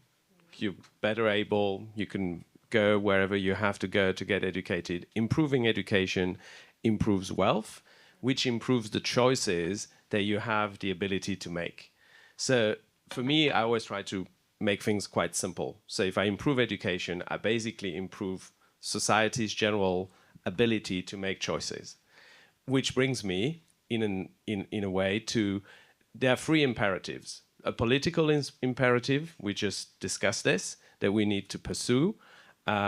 We have a moral imperative, in my view, that when we have capabilities, when we have resources, we have, in my view, in the view of dsm-firmenich as well, an imperative to use them for greater good. Actually, one of the key values of dsm-firmenich when it was founded as a merger was being a force for good. So we have three key values, and one of them is being a force for good. It wasn't done by mistake. It wasn't like, oh, we run out of ideas, let's for the third value, pick this one up. We picked it up because it's in the DNA. And there is also an economical benefit. And I think this is something that perhaps we shy away of talking about. But since I represent a for-profit company, the economical benefit, the economical imperative is simply that if you have a bigger population of people that have more wealth, they're going to be able to spend that money on a number of activities. So you just create opportunities for a lot of different companies. So to be then very concrete, what are we doing? We are doubling down on the number of collaborations, of partnerships that we are putting in place with both private, public, and governmental sector.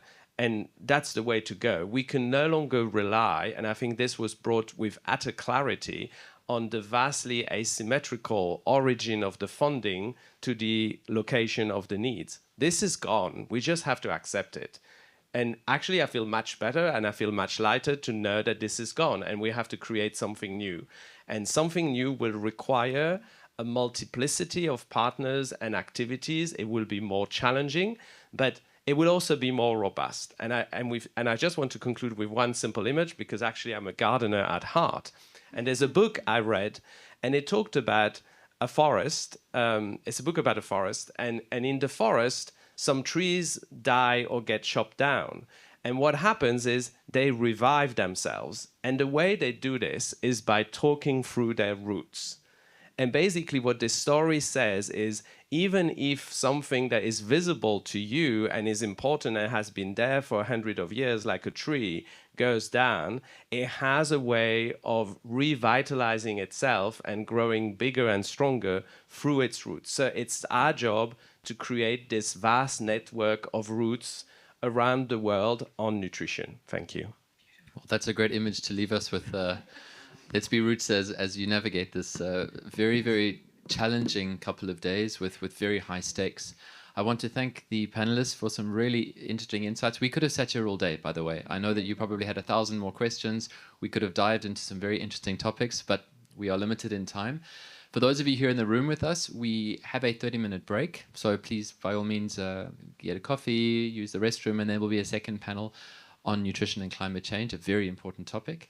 But for now, thank you to the panelists. Good luck with the upcoming N4G conversations. And again, let's not change the future with nutrition. Let's let nutrition really be the thing that changes the future. So thank you and goodbye. Thank you, Anthony.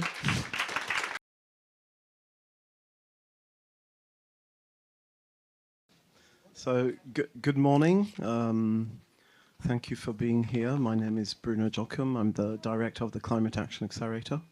I'm also a former humanitarian with Médecins Sans Frontières.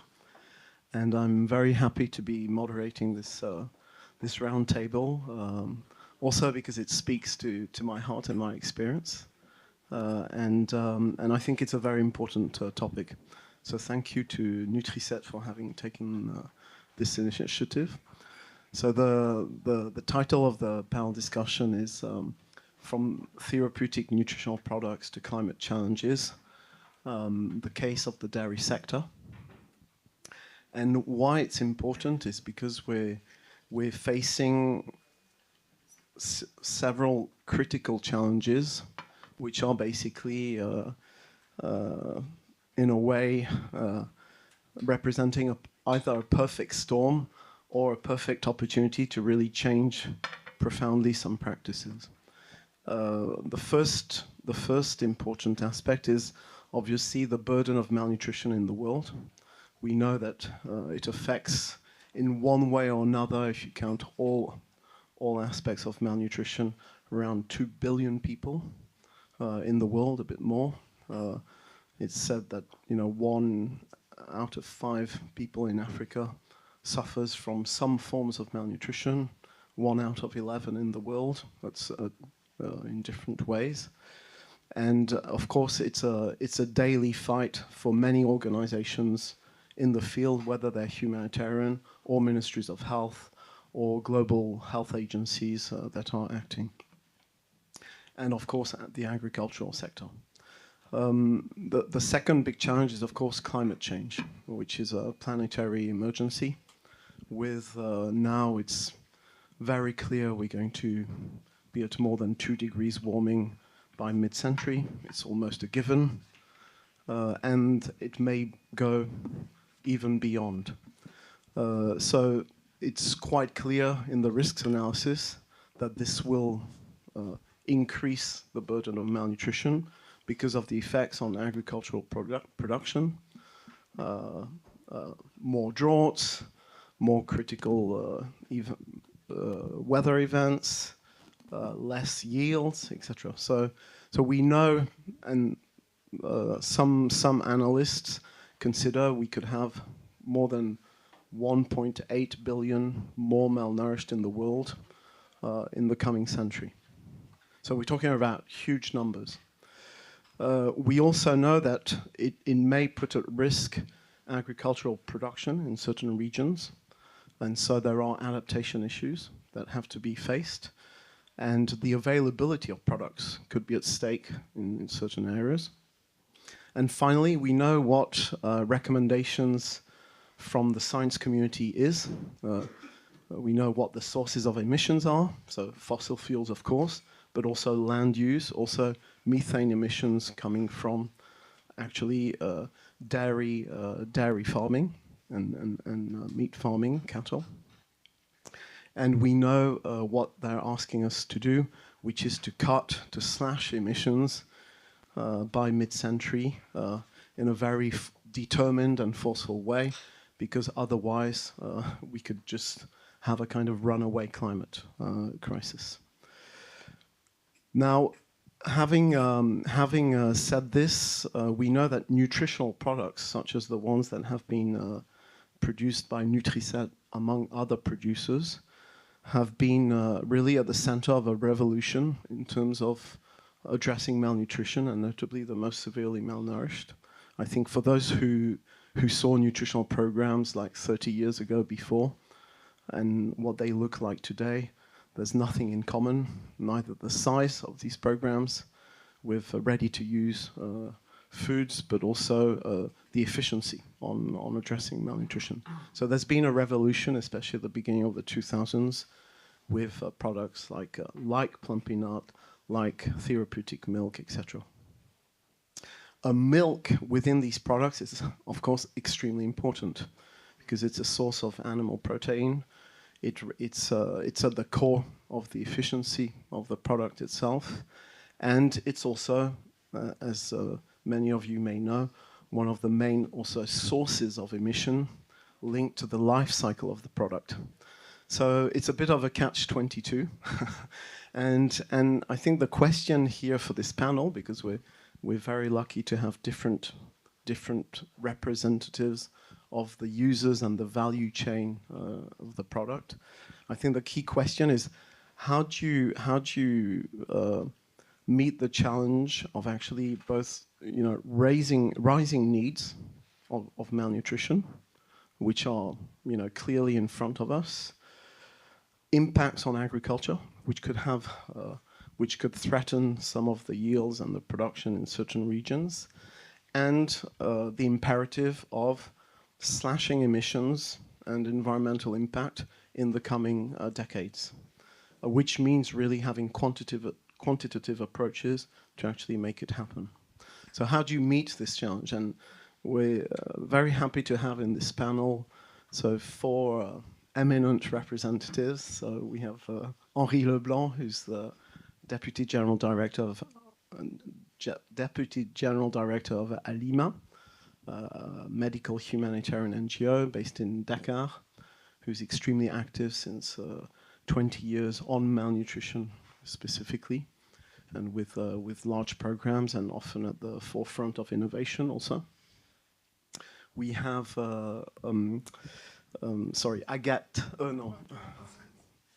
Marguerite Dandelot, who works for AXA Climate and is a consultant specialized in agricultural transition, and who's been working closely with Nutriset on a study on climate risks for the production of milk, basically. We have Gauthier. I'm very sorry.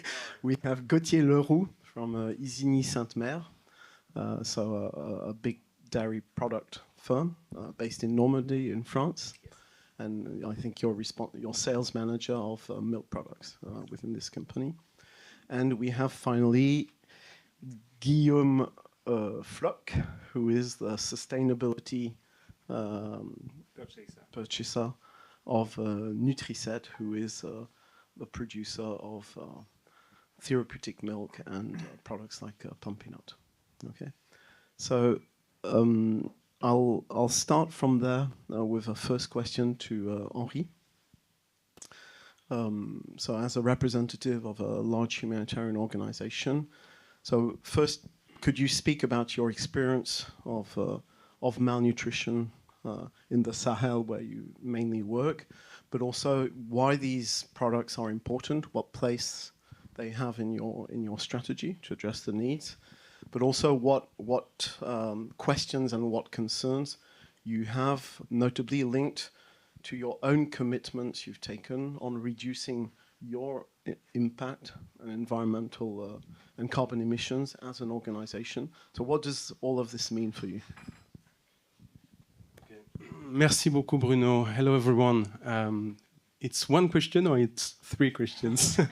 Okay. You can link the 3. No, that's fine. Je vais parler rapidement en français. Merci beaucoup. Donc, ALIMA, c'est une jeune organisation médicale humanitaire qui a 15 ans. mais la lutte contre la malnutrition infantile fait partie du core business de l'organisation depuis le début, depuis les premiers projets. On travaille dans des contextes qui sont particulièrement complexes. Bruno le disait, le Sahel central, la Tchad. On travaille dans 13 pays actuellement. Et la moitié de nos projets ont une composante de prise en charge de la malnutrition aiguë, que ce soit en ambulatoire ou en hospitalisation. Dès qu'on en a l'opportunité, on essaie de plugger un volet de recherche opérationnelle sur ces projets-là pour contribuer à essayer d'optimiser la prise en charge de la malnutrition, que ce soit sur la manière de délivrer les soins et surtout la simplification des protocoles. Donc c'est quelque chose qui est au cœur de ce que l'on fait. L'année dernière, à Lima, donc c'est une jeune organisation, mais notre prise en charge de la malnutrition augmente chaque année. On a pris en charge à peu près 312 000 enfants de moins de 5 ans affectés par la malnutrition aiguë. Et à l'intérieur de ce nombre, il y a 44 000 enfants qui ont été pris en charge en hospitalisation, c'est-à-dire ce glissement vers les cas les plus complexes de malnutrition aiguë avec complications. La tendance, c'est 22% de plus que l'année dernière dans notre prise en charge. Donc on n'est pas du tout dans une tendance qui se tasse, mais plutôt vraiment un enjeu structurel de santé publique, quel que soit le contexte dans lequel on travaille.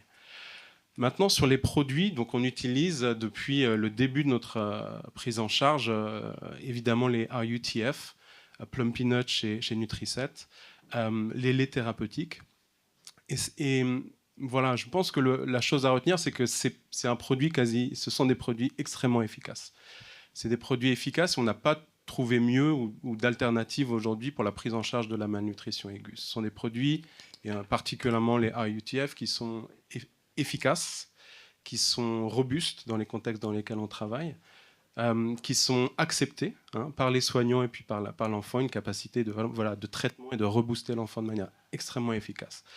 Donc ça, c'est extrêmement important dans les contextes dans lesquels on travaille.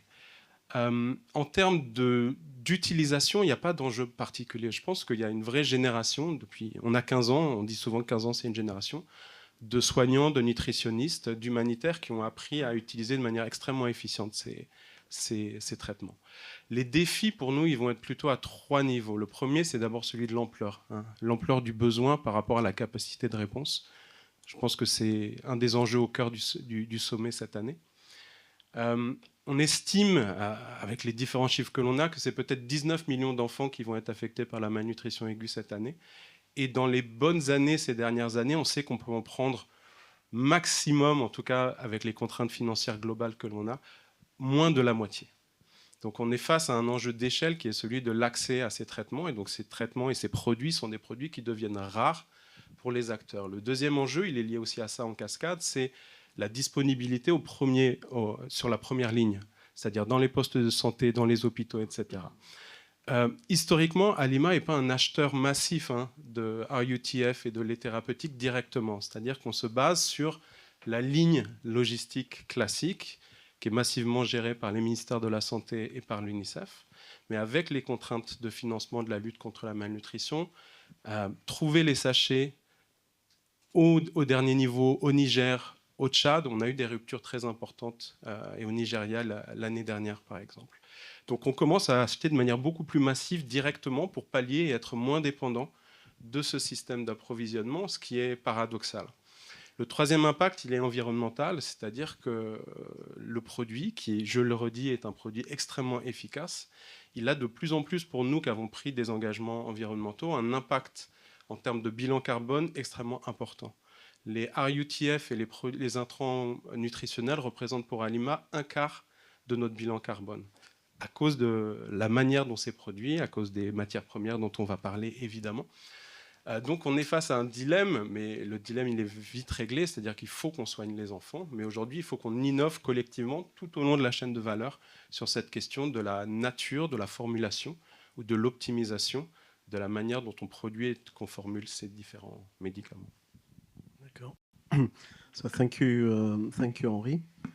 I'll turn myself to Guillaume and with the question of as a producer, Nutriset, so how do you face these different challenges? And so could you say a word about your own sustainability plans or the risks, and the role of milk, especially in your products? Yes, as you said, this is a real challenge. So the mandate of Nutriset is to fight against malnutrition, meaning that we produce a nutritional solution with high efficiency, like plum peanut. But in the same time, it also means that we must fight the climate change. If you want to fight malnutrition, we must fight climate change as well. It's quite simple. The first victims of climate change, of global warming, are also the first beneficiaries on the field. Meaning that the question is how we can maximize the nutritional impact of what we produce in minimizing the environmental impact and the consequences of the global warming. And that's the whole question. So Nutriset committed into the Paris Agreement 3 years ago to contribute to the net zero. And based on that, with a methodic approach, we first measure to quantify precisely where are our impacts. So we conduct a LCA. Can you say what an LCA is? A life cycle analysis. It focused not only on the carbon footprint, but also on other impact categories like eutrophisation, the water, ecotoxicity, the quality of the air, the particles. So each impact categories have been screened with this study, which allow us to have a very clear view where are our impacts. And based on that, we decided to build a pathway so to reduce our emission with targets for Scope 1, Scope 2, and Scope 3. The Scope 3 is the core of our action because the 95% of our impact, if we talk about carbon emission, is directly linked to what we purchase. So mainly the raw materials, 90% of those 95. So clearly the big stake is in what we purchase and by extension how it is produced, the raw material we procure. We also projected our activities in the mid and long term, 2030 and 2050, under different scenarios, because the mandate is to fight against malnutrition, but to bring solution within the time to the beneficiaries that will be in need for sure in the coming years. So the company Nutriset needs to be still there to produce the solutions for them. So that's what we made with AXA Climate. And maybe the most important is to act concretely now in reducing with simple action or footprint immediately. So that's what we decided is to tackle and to use the different leverage we can have on the supply for the raw material. And we are putting a lot of energy in this moment on that. And the partnership we have with suppliers such as 𝙤𝙤𝙤𝙤𝙤𝙤𝙤 is a good example of this. Okay. Could you maybe describe a bit more the practical levers you're deploying in this sustainability plan? So what we can observe when we conduct the LCA, so the life cycle analysis, is that depending on how the material has been produced, where is it came from, what are the standards applied for the production of this raw material, have a huge impact on the emission factors for this material. If we talk about the dairies, of course, producing in an area like 𝙤𝙤𝙤𝙤𝙤𝙤, which is very specific land, if we compare with other way of production, much more intensive in terms of impact, it's definitely not the same. So what we are doing is screening all the ingredients we use with all the suppliers we can have and selecting, let's say, the best couple supplier material to find the lowest impact material per material. That's the idea. Okay. Thank you very much. I'll turn myself to Marguerite. Sorry. I think, so you've done a very interesting study with Nutriset, not so much on the mitigation aspects, but really the adaptation questions that are linked to climate impacts on the dairy production, basically, the milk production. So can you say a few words? Yes. So for those who don't know AXA Climate, we accompany actors from upstream and downstream in the agricultural sector to measure the impact of climate change on their supply chain. And so indeed, we worked the past years with Nutriset to look at the impact on their dairy value chain, meaning we looked at the climate, the heat stress impact on milk production, so milk quality and quantity in some of your supplying areas around the factories of your suppliers. And we looked also at the climate change impact on cow feed rations, which is a very important component in the dairy value chain. So we looked at some crops, the main crops in cow feed rations that we identified. So of course, soybean, maize grain in main production areas in the world. We also looked at fodder production in the production areas of milk, so silage maize, pasture. And for these crops, we looked at specific climatic vulnerabilities and looked at how they would evolve in the future. So for all our components, milk and crops, we looked, as Guillaume was saying, at the climate impact by 2030 horizon, 2050 horizon, according to two scenarios of IPCC, realistic, optimistic, and pessimistic. So this was the scope of the study, and it was very interesting. There were lots of learnings. I'll try and summarize really the key learnings for you to have some takeaways. So what we learned for dairy production, so on the milk, that of course climate change is already impacting dairy production, especially in summer, but the impact will be even higher in the future on a longer period, especially during summer. Of course, there are differences between geographies. In Northern Europe, we had, of course, less impact than in some regions in the US. This was for the scope of our study, but of course, if you look in other regions of the world, the impact will be even higher. So, for example, in the US, in some regions, we had in August -4% yield on average. Again, for some regions, it's not general, it's really a geographic study.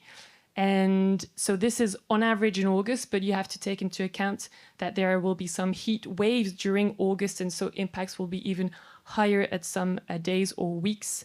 So this will have impact on dairy availability on the market, dairy prices, milk prices, and so for all actors, impacts for their activity. So this is for dairy production. When we look at impact on crops, the impact is very interesting and even more alarming for some crops. When we look at soybean and maize grain, there are lots of issues around these crops, deforestation, regulatory, etc. But also climate change is impacting a lot, especially when they're sourced in the US and in Brazil, due to heat stress and droughts, especially. Of course, lower quantity of crops equals lower quantity of purchase availability on the market. Farmers buy less or less good quality, etc. For the milk, there's an impact, and for the end buyers too. So it's really all the chain and all the impacts, the domino impacts we have to take into account. So this is for the concentrates. When we looked at in our study fodder production, so locally produced fodder, we saw that the impact is less alarming in the geographies of the study. We had even a risk which is decreasing. For silage maize, for example, frost risk in the future, because of global warming, the frost risk will decrease, so the crop will be less impacted. And in some geographies, even yields could increase. So this is very interesting to have in mind. Of course, we cannot completely balance a cow diet with only silage maize. We have to have balance between protein intake, energy, etc. But it's interesting to see that some crops will benefit and some will be more impacted. And to finish with the last component, pasture, we looked at pasture dynamics during the year. Of course, during summer, we'll have less grazing possibility, less growth, but during winter, we will have because of warmer winters and more rainfall, we will have more capacity for grazing. So this is very interesting to have in mind. It's all the variability between the crops and the opportunities that can come from climate change. Every cloud has a silver lining, let's say. So we can say that somehow there's adaptation which is possible. And my last point, I don't know if I'm speaking too much. So of course, adaptation. Facing this reality, we can only think of anticipating the risks. There are so many measures that can be put in place. There's research already ongoing. There needs to be more, of course. But what is very important, and my message here is to tell you that maybe something is very common, but very important to have in mind. It's the adaptation is local. I gave you some very general figures, but try to nuance every time, saying some countries benefit, some bigger impact, etc. So it's the same thing for adaptation. Adaptation has to be local, take into account the country's capacities, the mindsets, the adaptation measures already in place, the resources available, etc. And this is what we have done at the very end of our project, is to, after having generated all these results, think, okay, what can we do next? And gather with a supplier of Nutriset and ask ourselves, how can all these results and these impacts, we can anticipate them today locally in our geographies of production. And we built an adaptation roadmap, or at least we started, and there needs time to go a bit deeper in it and to look at the different measures. And depending on the locality, it will not be exactly the same measures and the same impact of this roadmap. Could you go a bit further on the measures, even if they're locally adapted? Maybe give a few examples, for example, in Normandy, where 𝙤𝙤𝙤𝙤 is. I mean, what do you see as the key levers?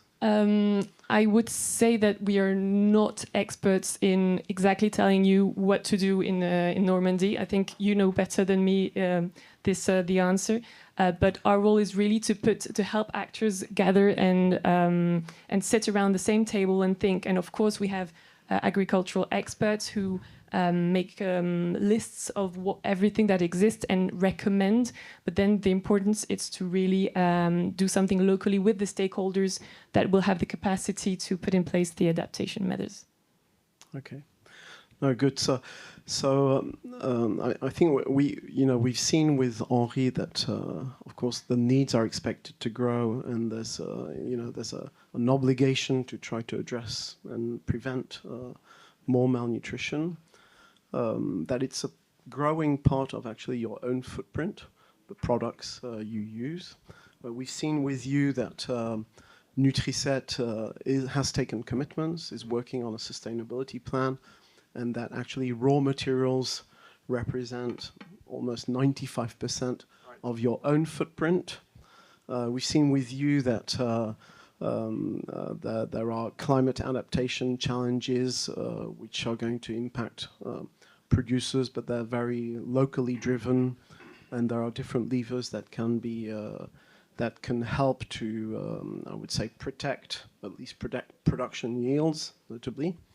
Now I'd like to turn myself to Gauthier, who represents 𝙤𝙤𝙤𝙤𝙤𝙤, because you're in a way in the situation of basically providing the raw material, which is absolutely critical for the efficiency of the product to address malnutrition.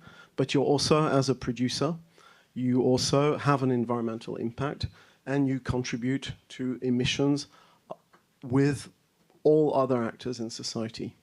And so how do you basically also face this challenge, and could you also develop your commitments in terms of resilience, sustainability, and levers you're working on? So for those who don't know 𝙤𝙤𝙤𝙤𝙤, we are a cooperative based in Normandy, and a very specific region in Normandy, a small territory, which we call the Marches of Bessin and Cotentin region. It's a very, very beautiful landscape, full of water. And we've been there for more than 100 years. The first cooperative is in Istres-sur-Mer, was created in 1906, sorry. And so since then, you know, we collect the milk from our farmers, and we produce butter, cream, and cheese with a PDO cream and a PDO butter, which is quite known in France and worldwide. It's our main activity, but we do also produce infant milk powder today, and we do partnering with Nutriset for more than 15 years now, about 15 years, let's say, for the therapeutic milk F75, F100, which are today dedicated for child which are suffering from malnutrition. So basically, yeah, as a dairy company, we are quite at the very beginning of the process, and we are, of course, and this is due to our model, we are a huge, let's say, we have a huge environmental impact because when you raise cow, when you do make milk, you do produce a lot of CO2 emissions, carbon emissions, and this is a very big concern for us. The reason on that is that we are concerned since the very beginning to minimize our impact on our territory. As you understand, our territory is quite not big. We collect the milk 50 kilometers away, not more than 50 kilometers away from the facility. We have like 600 farmers, 400 farms at least. And we collect only 1% of the French collect, which is low, but it's on a very and specific unique territory. And since the very beginning, we do not want to expand. Why? Because this territory helps us to produce some good quality product. And also our model, cooperative model, is quite sustainable comparing to other models that exist in France and worldwide. I explain myself. Today, when we collect the milk is not coming from far away. It's coming from our farmers. We collect them with our own trucks. We don't do so much travels. And then it reaches facilities where it's entirely produced for our butter, cream, and cheese, but also for the infant milk formula and the therapeutic milk. So, due to the fact that we are very local, that our farmers are very local, we have, let's say, an impact which is less than the other dairy producer today. We are not as big as you can imagine, but 100% of our incoming milk is manufactured, is processed to manufacture some products. What to say more about so yeah, basically this mindset at 𝙤𝙤𝙪 we have it for like 65-75 years to protect our landscape, to make sure that we are able to produce milk, good quality milk, and also to avoid, you know, to respect our environment and to be sustainable on a long term. So these are increasing because we know that the milk is, you know, mainly impacting CO2 emissions. There is a lot of CO2 emissions due to the manufacturing of milk. So we are also working and with Nutriset, but not only. We are working on how we can reduce our impact, still continue to reduce our impact on environment. For that, we have processed 𝙘𝙗𝙯𝙤𝙤, which is an audit to our farms to understand what are our level of CO2 emissions in our farm. And thanks to our model, cooperative model, and to our territory, and to the fact that we collect the milk not more than 50 kilometers away from the facilities, we realized already that the emissions of our farms are lower than the national, let's say, average. So, which is quite good, but we will continue. And we are continuing by, for example, the food we give to the cow. We give them local food, so it's grass coming from the fields. It's corn, which is produced directly on the farms, and rapeseed cake, which is coming from Normandy. This is the main, how to say, food, external food we give to the cow. The main food they get is the grass. What we wish is the cow to be on the grass, to be on the field. So 7 to 8 months a year, the cow are on the field. This is also a way to reduce our environmental impact because it's the best, food feed, let's say, that you can provide to a cow. So yeah, basically these are some major points, but we also protect our environment, although by pushing our farmers to put some new hedges. Normandy is well known for fields surrounded by hedges. This is typical from Normandy, typical for that part of Normandy. So hedges is a way to increase the biodiversity, but also to provide, a landscape a good landscape, good fields to the cow. So to bring new, how to say, some other type of grass or whatever. So we push our farmers to put some more hedges. So in 2024, we implemented 14 kilometers new hedges in the fields. Thanks to an incentive, we provide an incentive of €6 per meters of hedges, which is set up again. And we also implement some major things inside the farms, like cooling system for the milk. Of course, when you collect the milk is going out of the cow at around 30-35 degrees Celsius. You have to cool it down, and we today process into our farms some cooling system, which is decreasing, the milk temperature, but thanks to the energy we have directly available in the farms. So this is very important. This is the main job we do, but we still know that milk is 93%, let's say, of our total emission impact at Isigny, at the cooperative. So we have to work. If we want to decrease, the best way is to work with the farmers. So today we are investigating many plans with the farmers, through the food, through the cattle, through the village. How you call that? Sorry.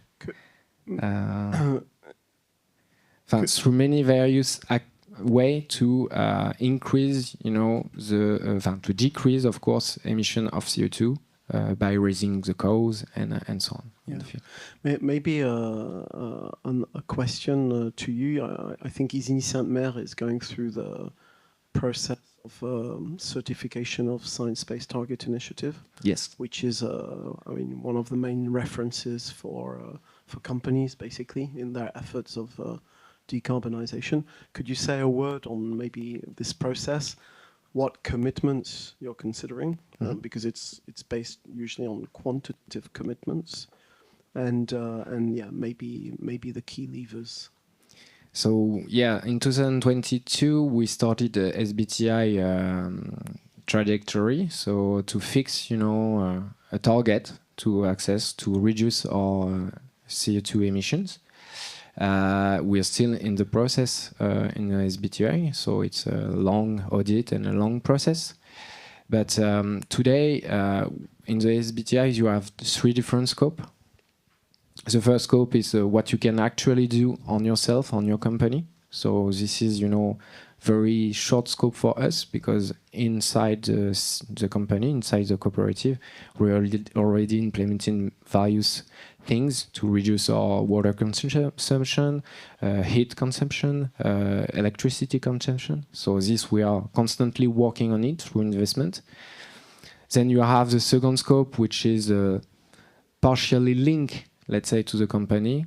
And the third scope, which is the most important for us, which is all, which is a link to externally from the company. So, for example, ingredients, packaging, and so on.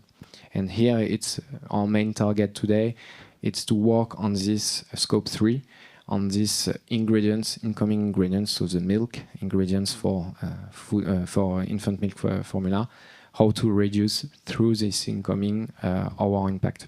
So today we have a target which is reducing of 3% a year our total emissions, CO2 emissions, to reach 2040, around 2040, so 34, sorry, minus 42% of our total emissions. But this is going to be a long work, because we have to also, you have to understand that we are linked to our farmers. We belong, the cooperative belong to our farmers. So every time, you need to push something, it's investment for them. It's also a way, you have to modify their way of working. And so it takes time, but we will succeed. We will succeed because our farmers are very linked to the cooperative and very willing to manage their proper environmental impact. Yeah, thank you. So actually, it would have been great to have a farmer with you, to have the full chain of action. Maybe an additional question to you is that we know that emissions from dairy production come mainly from methane, actually, not CO2. It's one of the most potent greenhouse gases. We know also there's a lot of research going on how diets of cows actually influence considerably emissions of methane. I mean, the type of what they eat, but also additives that can be so added to their diet, with apparently important reductions of methane. Could you maybe, so this is obviously work in progress, it's also innovation, but could you say a word on how you see these potential innovations and their integration in farmer practices? Yeah, indeed. So when you raise a cow, you have to feed it, of course. When you feed a cow, there is a lot of methane emissions that are coming from the mouth. It's not coming from elsewhere. Mainly methane is coming from the chewing of and the processing, inside the belly of the cow. So yes, there's a lot of studies that show today that with specific food, you can reduce the methane that are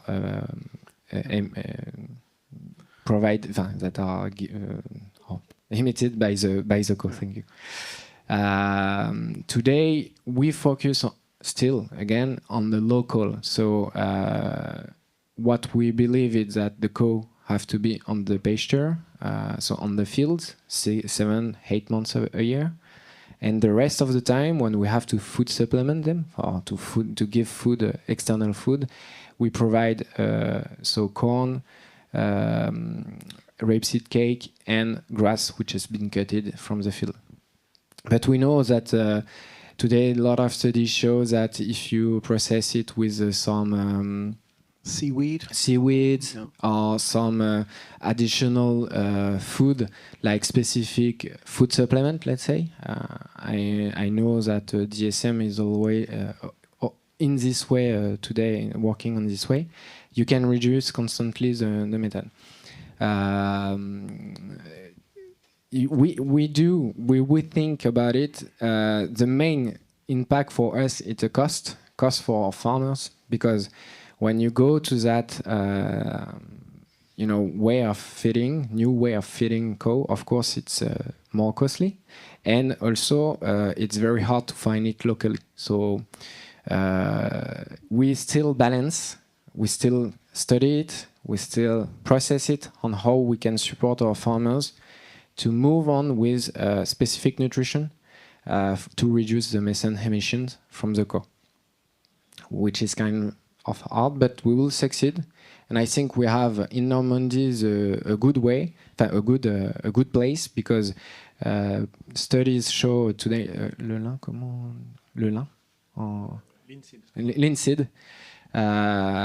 So there is a lot of studies that show that linseed, feeding with linseed, part of linseed, reduce the methane. And Normandy is a very, very big region for linseed production. So we have to go that way. We have to reduce this by the food of the cow, but we need to do it proper also, because we want still to be local. For us, it's we could feed with some food supplement, but we don't want that it come from America or north of Europe or whatever, because it makes no sense. You have to bring it back, and so we try to find alternative locally. And well, there's lots of seaweed not so far. Yeah, of course, of course. So yeah, we have multiple solutions available in Normandy, and this is great to be in Normandy for that, because I think it's the right place for making dairy, but on a sustainable scale. Yeah, thank you. So maybe now we'll go for some short questions, short answers. But it's very, from what we see with this panel, we see there's great potential in terms of levers and solutions. They're actually quite well identified. On these products, it's a lot linked to raw material and milk. But what we see also, it's the importance of collaboration between the different, from the user to the producer to the raw material provider, etc. So what's needed actually to deliver the collaboration to actually have an impact, knowing that the paradox of this discussion is that we're talking about malnutrition which affects people, which is going to grow because of climate crisis, but at the same time we have emissions that we have to try to really reduce to the minimum level, among other issues like biodiversity, etc. So how do we reach this? How do we make this collaboration happen? Maybe I can try. So yes, you said it, milk products are key for Nutriset in the quality of the nutritional solutions we provide. In the density of them, with the protein quality, with also digestibility, the density, it makes our treatment efficient. So these ingredients are essential in the formula today for the cost efficiency of the treatment, which is a key parameter in the programmatic solution. So this is an important contributor for the nutrition, but also on our impact and the impact of our customer as well, because almost 60% of our CO2 impact is linked directly to the dairy ingredients. So this is huge, but it also means that with the leverage Gauthier exposed, we have the possibility to decrease. Now the question is how we collaborate to make it happen.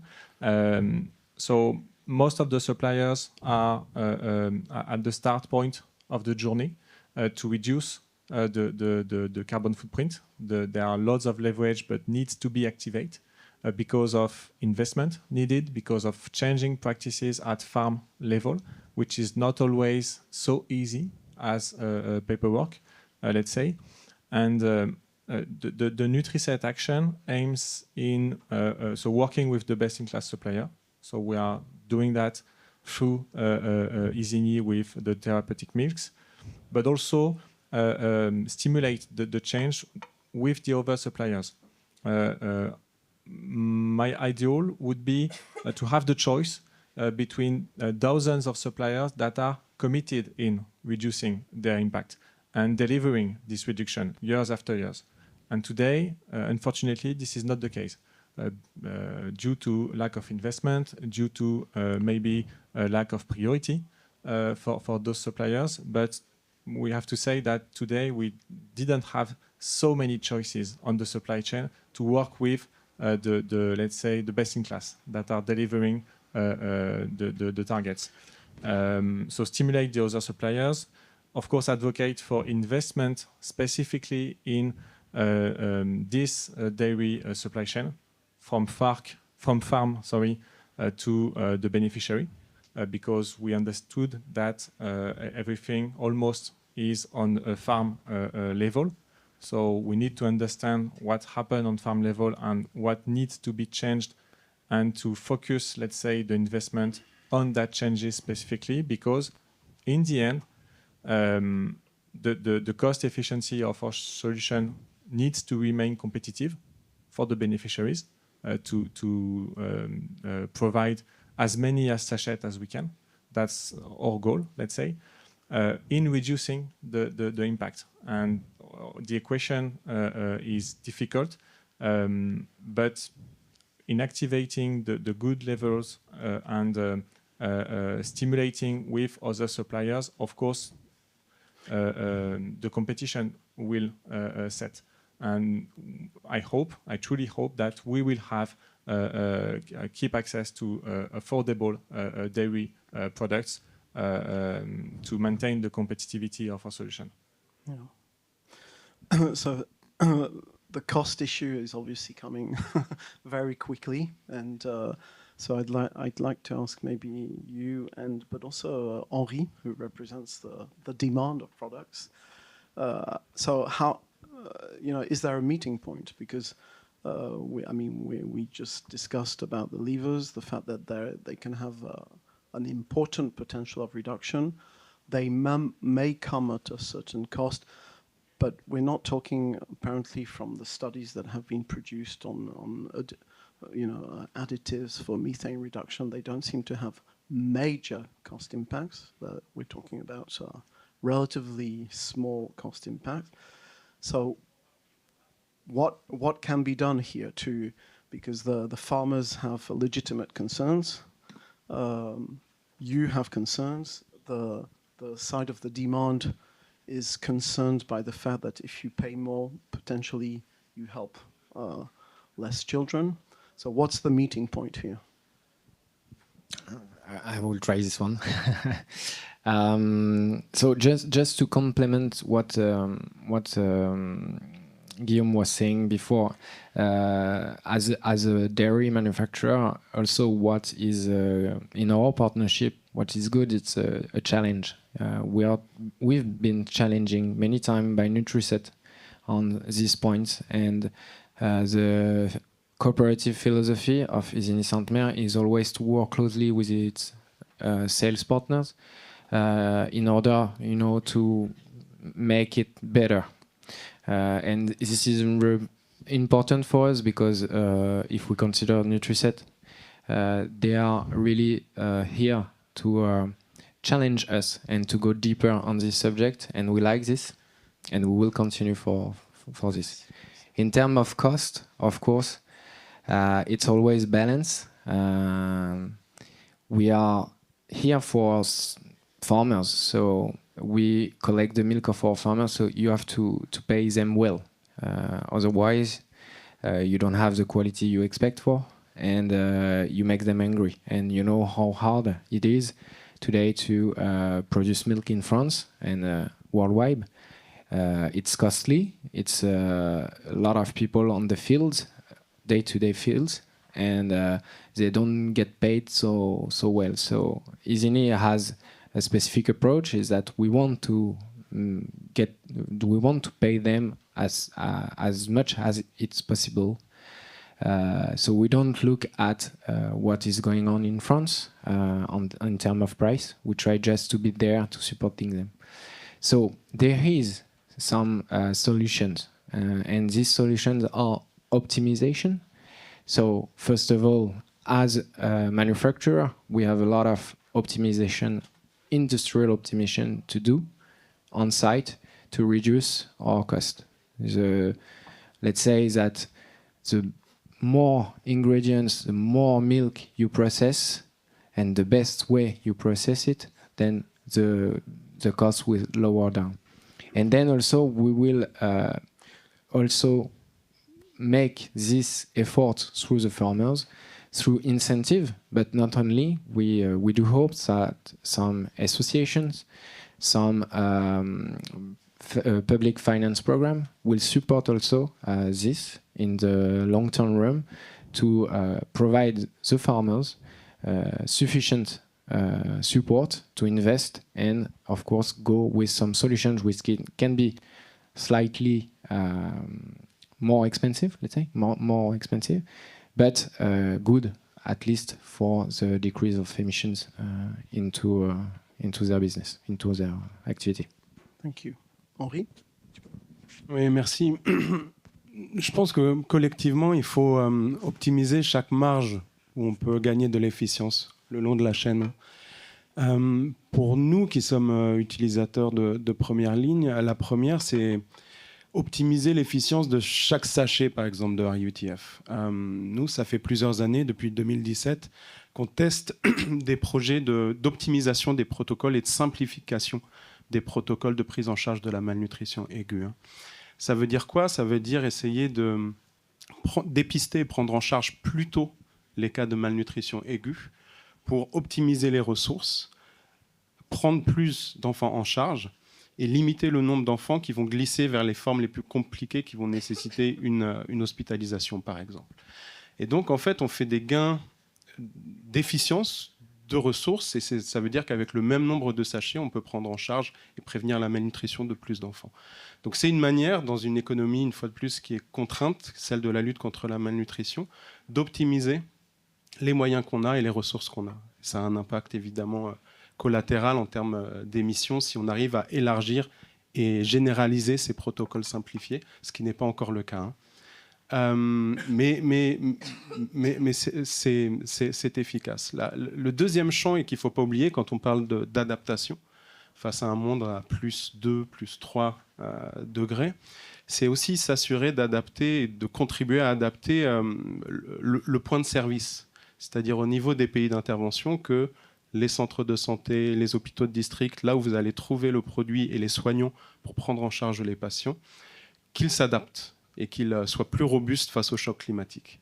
Parce que sans ces points-là, on n'a plus d'équation. Et donc nous, ça fait plusieurs années, entre autres avec le Climate Action Accelerator, qu'on teste des modèles pour accompagner des structures de santé, des hôpitaux de district dans la région du lac Tchad, à s'adapter au dérèglement climatique et à l'évolution des besoins de manière très très locale, via un modèle qui avait été initié par l'OMS, mais peu testé dans les zones humanitaire, c'est le modèle CRESH, c'est-à-dire le Climate Resilient and Environmentally Sustainable Hospitals, et comment aider sur la question de l'énergie, sur la question des structures, de l'organisation des ressources humaines en santé, mais aussi du paquet de soins, adapter des structures de santé pour qu'elles puissent ne pas craquer face à l'augmentation des besoins et au dérèglement climatique. Donc c'est aussi à ce niveau-là que ça se joue. Le troisième exemple, c'est que quand je parle de chaque marge, oui, il y a les matières premières, mais on sait aussi que le packaging de ces produits-là peut être optimisé. Et nous, en partenariat avec justement les ministères de la Santé, mais aussi avec le Climate Action Accelerator, on a testé ces dernières années des dispositifs de collecte, de stockage et de recyclage des sachets de RUTF dans des contextes comme le Burkina Faso, le Tchad et demain en République démocratique du Congo, qui nous permettent de collecter parfois 3 tonnes de sachets qui allaient être de la pollution sauvage et de les transformer grâce à des solutions locales de recyclage en des items alternatifs qui vont pouvoir participer à la solution plutôt qu'au problème. Donc je pense qu'à chaque niveau, on a ces enjeux-là. Ensuite, pour un acteur comme nous, c'est vraiment rester ouvert à la recherche et à tester, à l'innovation, avec les producteurs, avec les fournisseurs, pour parfois peut-être aussi questionner et tester des formulations alternatives pour autant qu'on respecte évidemment la question de la qualité, de l'efficience pour les patients, la question du coût, qui est un enjeu central, mais vraiment collectivement se dire, est-ce qu'il n'y a pas des alternatives pour la production, soit du supplementary, soit des aliments thérapeutiques, soit localisés, soit avec voilà, un mix un peu alternatif pour pouvoir optimiser l'empreinte carbone de ces produits-là. Thank you, Henri. And last question to you. Can I just rebound on the cost? Please go ahead. It's just to underline just one very quick answer. On the cost, there's cost of adaptation that we talk a lot about. Of course, we can measure it. We can put a figure next to an action. But there's, of course, cost of non-adaptation or maladaptation. That's my question. So many... It was your question? Yeah. Yeah, great. I did not anticipate that. And so many impacts could have been avoided if there would have been a better adaptation, better thinking of infrastructures. So it's not just raw materials, but where do you put your factories, etc. So it's something that it's very hard to measure. Maybe the cost of maladaptation. We're already starting to measure it today with the impacts, but tomorrow we'll be able to measure it. Sadly, if we don't act quicker. Yeah. No, so indeed, and maybe we can just go a bit further on this before giving the floor to the audience. But there's a question about the time horizon of costs, basically, because usually the costs we're talking about in terms of transformation are often a few %, always difficult in many aspects. But we know that, and you studied climate risks, the impacts on production. We know with high credibility that temperatures here in Paris will be close to Madrid by mid-century. Normandy is that's just in 25 years. There is going to be a revolution in terms of vegetation in many aspects.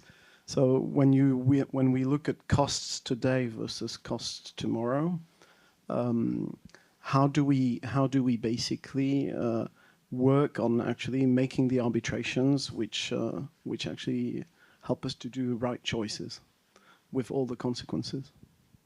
So maybe do you want to have hard question? Yeah. I think what I could say is that when we look at, in some countries, the climate impacts already, the climate risks already at stake, it's what's going to happen in the northern countries, and the risks are increasing, the heat waves, etc. What's happening today in Morocco, in northern Africa, it's going to happen tomorrow in Europe.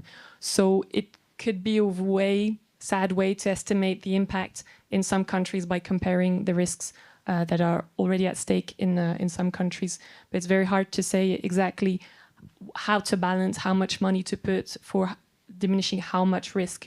I think it's enough to look at risks in other countries and say we have to move. Okay, thank you.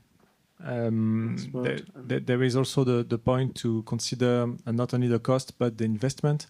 Agriculture is on long term. This is not as short term as other policies such as AY or something else, but this is very long term. 2030 is only 5 crops in agriculture, so it's coming. So you need to think in investing policy and not only cost policy, because if you switch your mindset to investing policy on long term, you can also advocate and defend the yields that are today at sort of maximum in conventional practices, with investment that can give us some time to maintain those yields that we need for the competitivity of our product. So investment is really a key, and for us in Nutriset, we are definitely acting right now to ask our suppliers to invest. Of course, for us, but also tomorrow for them. We try to convince them with the work we've made noticeably with AXA Climate, for example. We are trying to bring the data and to bring this knowledge with them to work on this specific matter. How can we have a supply of raw material that mix the competitivity and the reduced impact? Yeah. So great conclusion. switch to the floor. And so questions and especially inputs are very welcome. Please, do you want to? Thank you. Thank you, panelists, for this great discussion, and thank you for giving me an opportunity to ask a question. Again, my name is Dr. Bomiode. Before my current role with Nutriset, I worked for a few years at Alima as field pediatrician and pediatric advisor, and I currently sit on the board of Alima. My question is for Henri.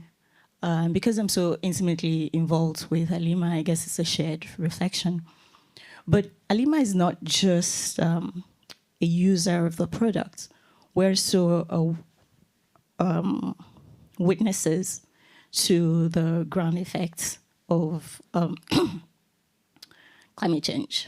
We see the effects of desertification all across the Sahel and in the Lake Chad region, and we see how it affects livelihoods and food security in those areas, and how it contributes to conflict and all the other issues around the areas that we take care of, that we care for.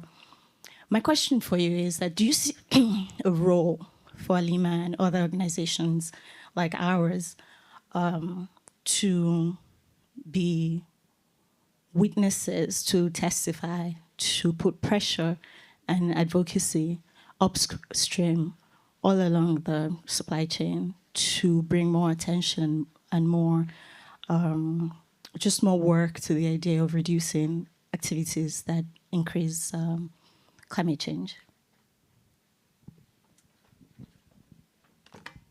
Oui, merci Boumi. Je pense que c'est tout le rôle qu'essaie de prendre à son humble mesure Alima depuis quelques années. On a été une des premières ONG médicales humanitaires à se positionner dans une logique de produire une feuille de route sur les questions climatiques, donc à la fois prendre notre propre responsabilité pour réduire l'impact des activités médicales que l'on met en œuvre sur le terrain, mais aussi questionner et bousculer la communauté sur l'adaptation. On travaille dans 13 pays, les 13 sont dans le top 15 des pays les plus vulnérables et les plus affectés par le changement climatique. Et ça fait 15 ans que les collègues praticiens sur les terrains, ils voient ça de manière pratico-pratique au Tchad, au Niger. Chaque année, c'est la nouvelle année la plus chaude. On a très très bien vu l'intensification des événements climatiques extrêmes ces dernières années. Donc vraiment ce cycle, vague de chaleur, sécheresse, inondations de plus en plus importantes, avec les conséquences directes sur la santé des communautés. On voit aussi très bien certains pics de certaines maladies se décaler ou évoluer en fonction de la géographie, malnutrition, paludisme. Et donc pour nous, c'est important de faire monter cette voile-là, mais aussi de trouver des solutions. Les solutions, elles sont très locales aussi. Évidemment, il y a un enjeu massif au niveau mondial. Mais nous, c'est déjà ce que je soulignais, la nécessité de se bousculer sur la manière dont on adapte le paquet de soins au niveau des districts face à l'évolution des besoins et la tension sur les besoins. Comment on adapte des structures de santé pour qu'ils puissent faire un peu moins chaud très vite pour la prise en charge au moment des pics. Comment on s'assure que certaines structures de santé soient autonomes en énergie via le photovoltaïque pour ne pas dépendre des prix volatiles des matières premières et de l'essence en particulier. Donc on essaie de faire ce chemin-là, on le fait avec pas mal d'autres acteurs et on a été la première ONG à se lancer dans cette logique de feuille de route environnementale. Et aujourd'hui, auprès du Climate Action Accelerator, je pense qu'il y a plusieurs dizaines d'organisations qui nous ont rejoints.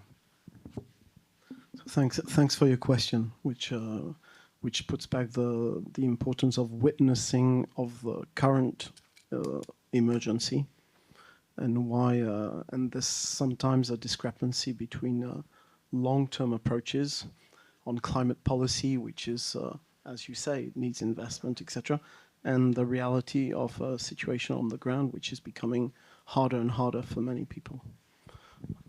Other questions or inputs, please?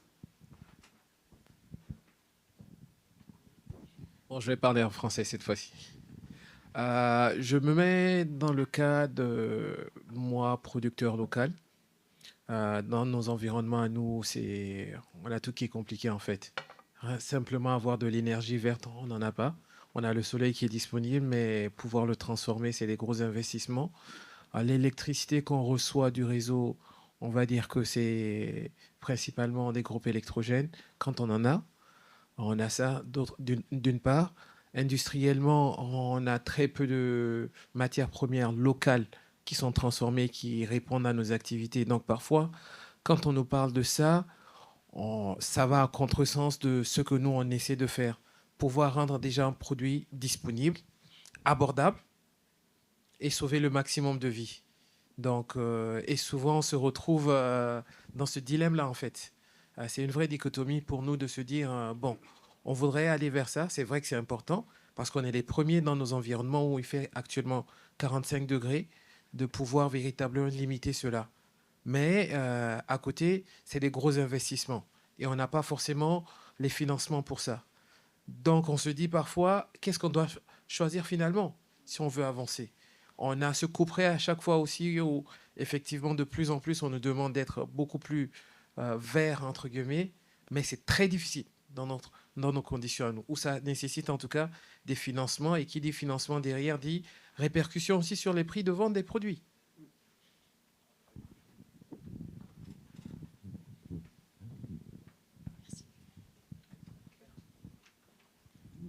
Yes, I would like to share a thought because we didn't talk that much about the funding aspects, but I wonder who is benefiting from all these funds dedicated to adaptation or mitigation.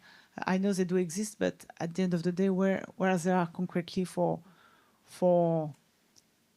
medium-sized organization, because sometimes if you want to raise some green funds, it's in millions, and sometimes we need just maybe some solar panels. So it's very difficult to access these funds. And I wonder, through this kind of conversation, gathering people from all the value chain, how can we put together all our expertise or challenges, approaches to try to raise more funds, because we are all working on a very impactful topic, and we are all committed to change the world. So maybe we can try to see how we can all work together and maybe expand the type of partners. Yeah, so I think thanks for these two inputs. I mean, just a note of reaction on the funds. If you take big instruments like the Green Climate Fund today, it's mainly going towards states and very large institutions. It's almost inaccessible for small projects or even mid-sized projects. It's a reality, and it's part of the problem, because basically a lot of, I would say, project carriers who want to go further simply are not equipped to actually access these funds, and there's a big gap on this aspect. And maybe a comment on what you said before. So indeed, these are strong dilemmas. What's interesting in the work with Alima's partners, but also a number of NGOs in the Sahel with whom we have partnerships, is that we see more and more of these organizations and projects which are actually switching to alternative energies, not because they want to have an environmental impact or reduce emissions, simply because it's actually more cost efficient. And I think what these examples show is that there are a number of solutions and levers which are both interesting in terms of cost and can support transformation, and interesting on an environmental aspect, and for more production, etc. And it's often in these overlaps that there's the biggest potential. But of course, these dilemmas are very strong. Yeah. A small comment about the investment and the fund available for this topic, specifically on agriculture. The thing is that the wide part of the funds are going through other sectors as agriculture, because for many of the people managing those funds, agriculture is a non-topic. So maybe our role is also to advocate for this change for agriculture needed, because basically if it doesn't evolve, the food availability is already something, but will be something bigger in the future. So as for today, there are lots of initiatives, but coming from private sector, mainly coming from big food, basically, and for the big producers, but from private, not from public finance.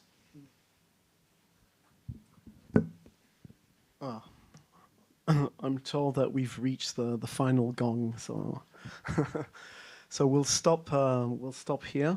So thanks to all our 4 panelists for their great contributions and for people in the room. And I'll avoid making a big synthesis and just say thank you and maybe good luck to the next parts of the day. Goodbye.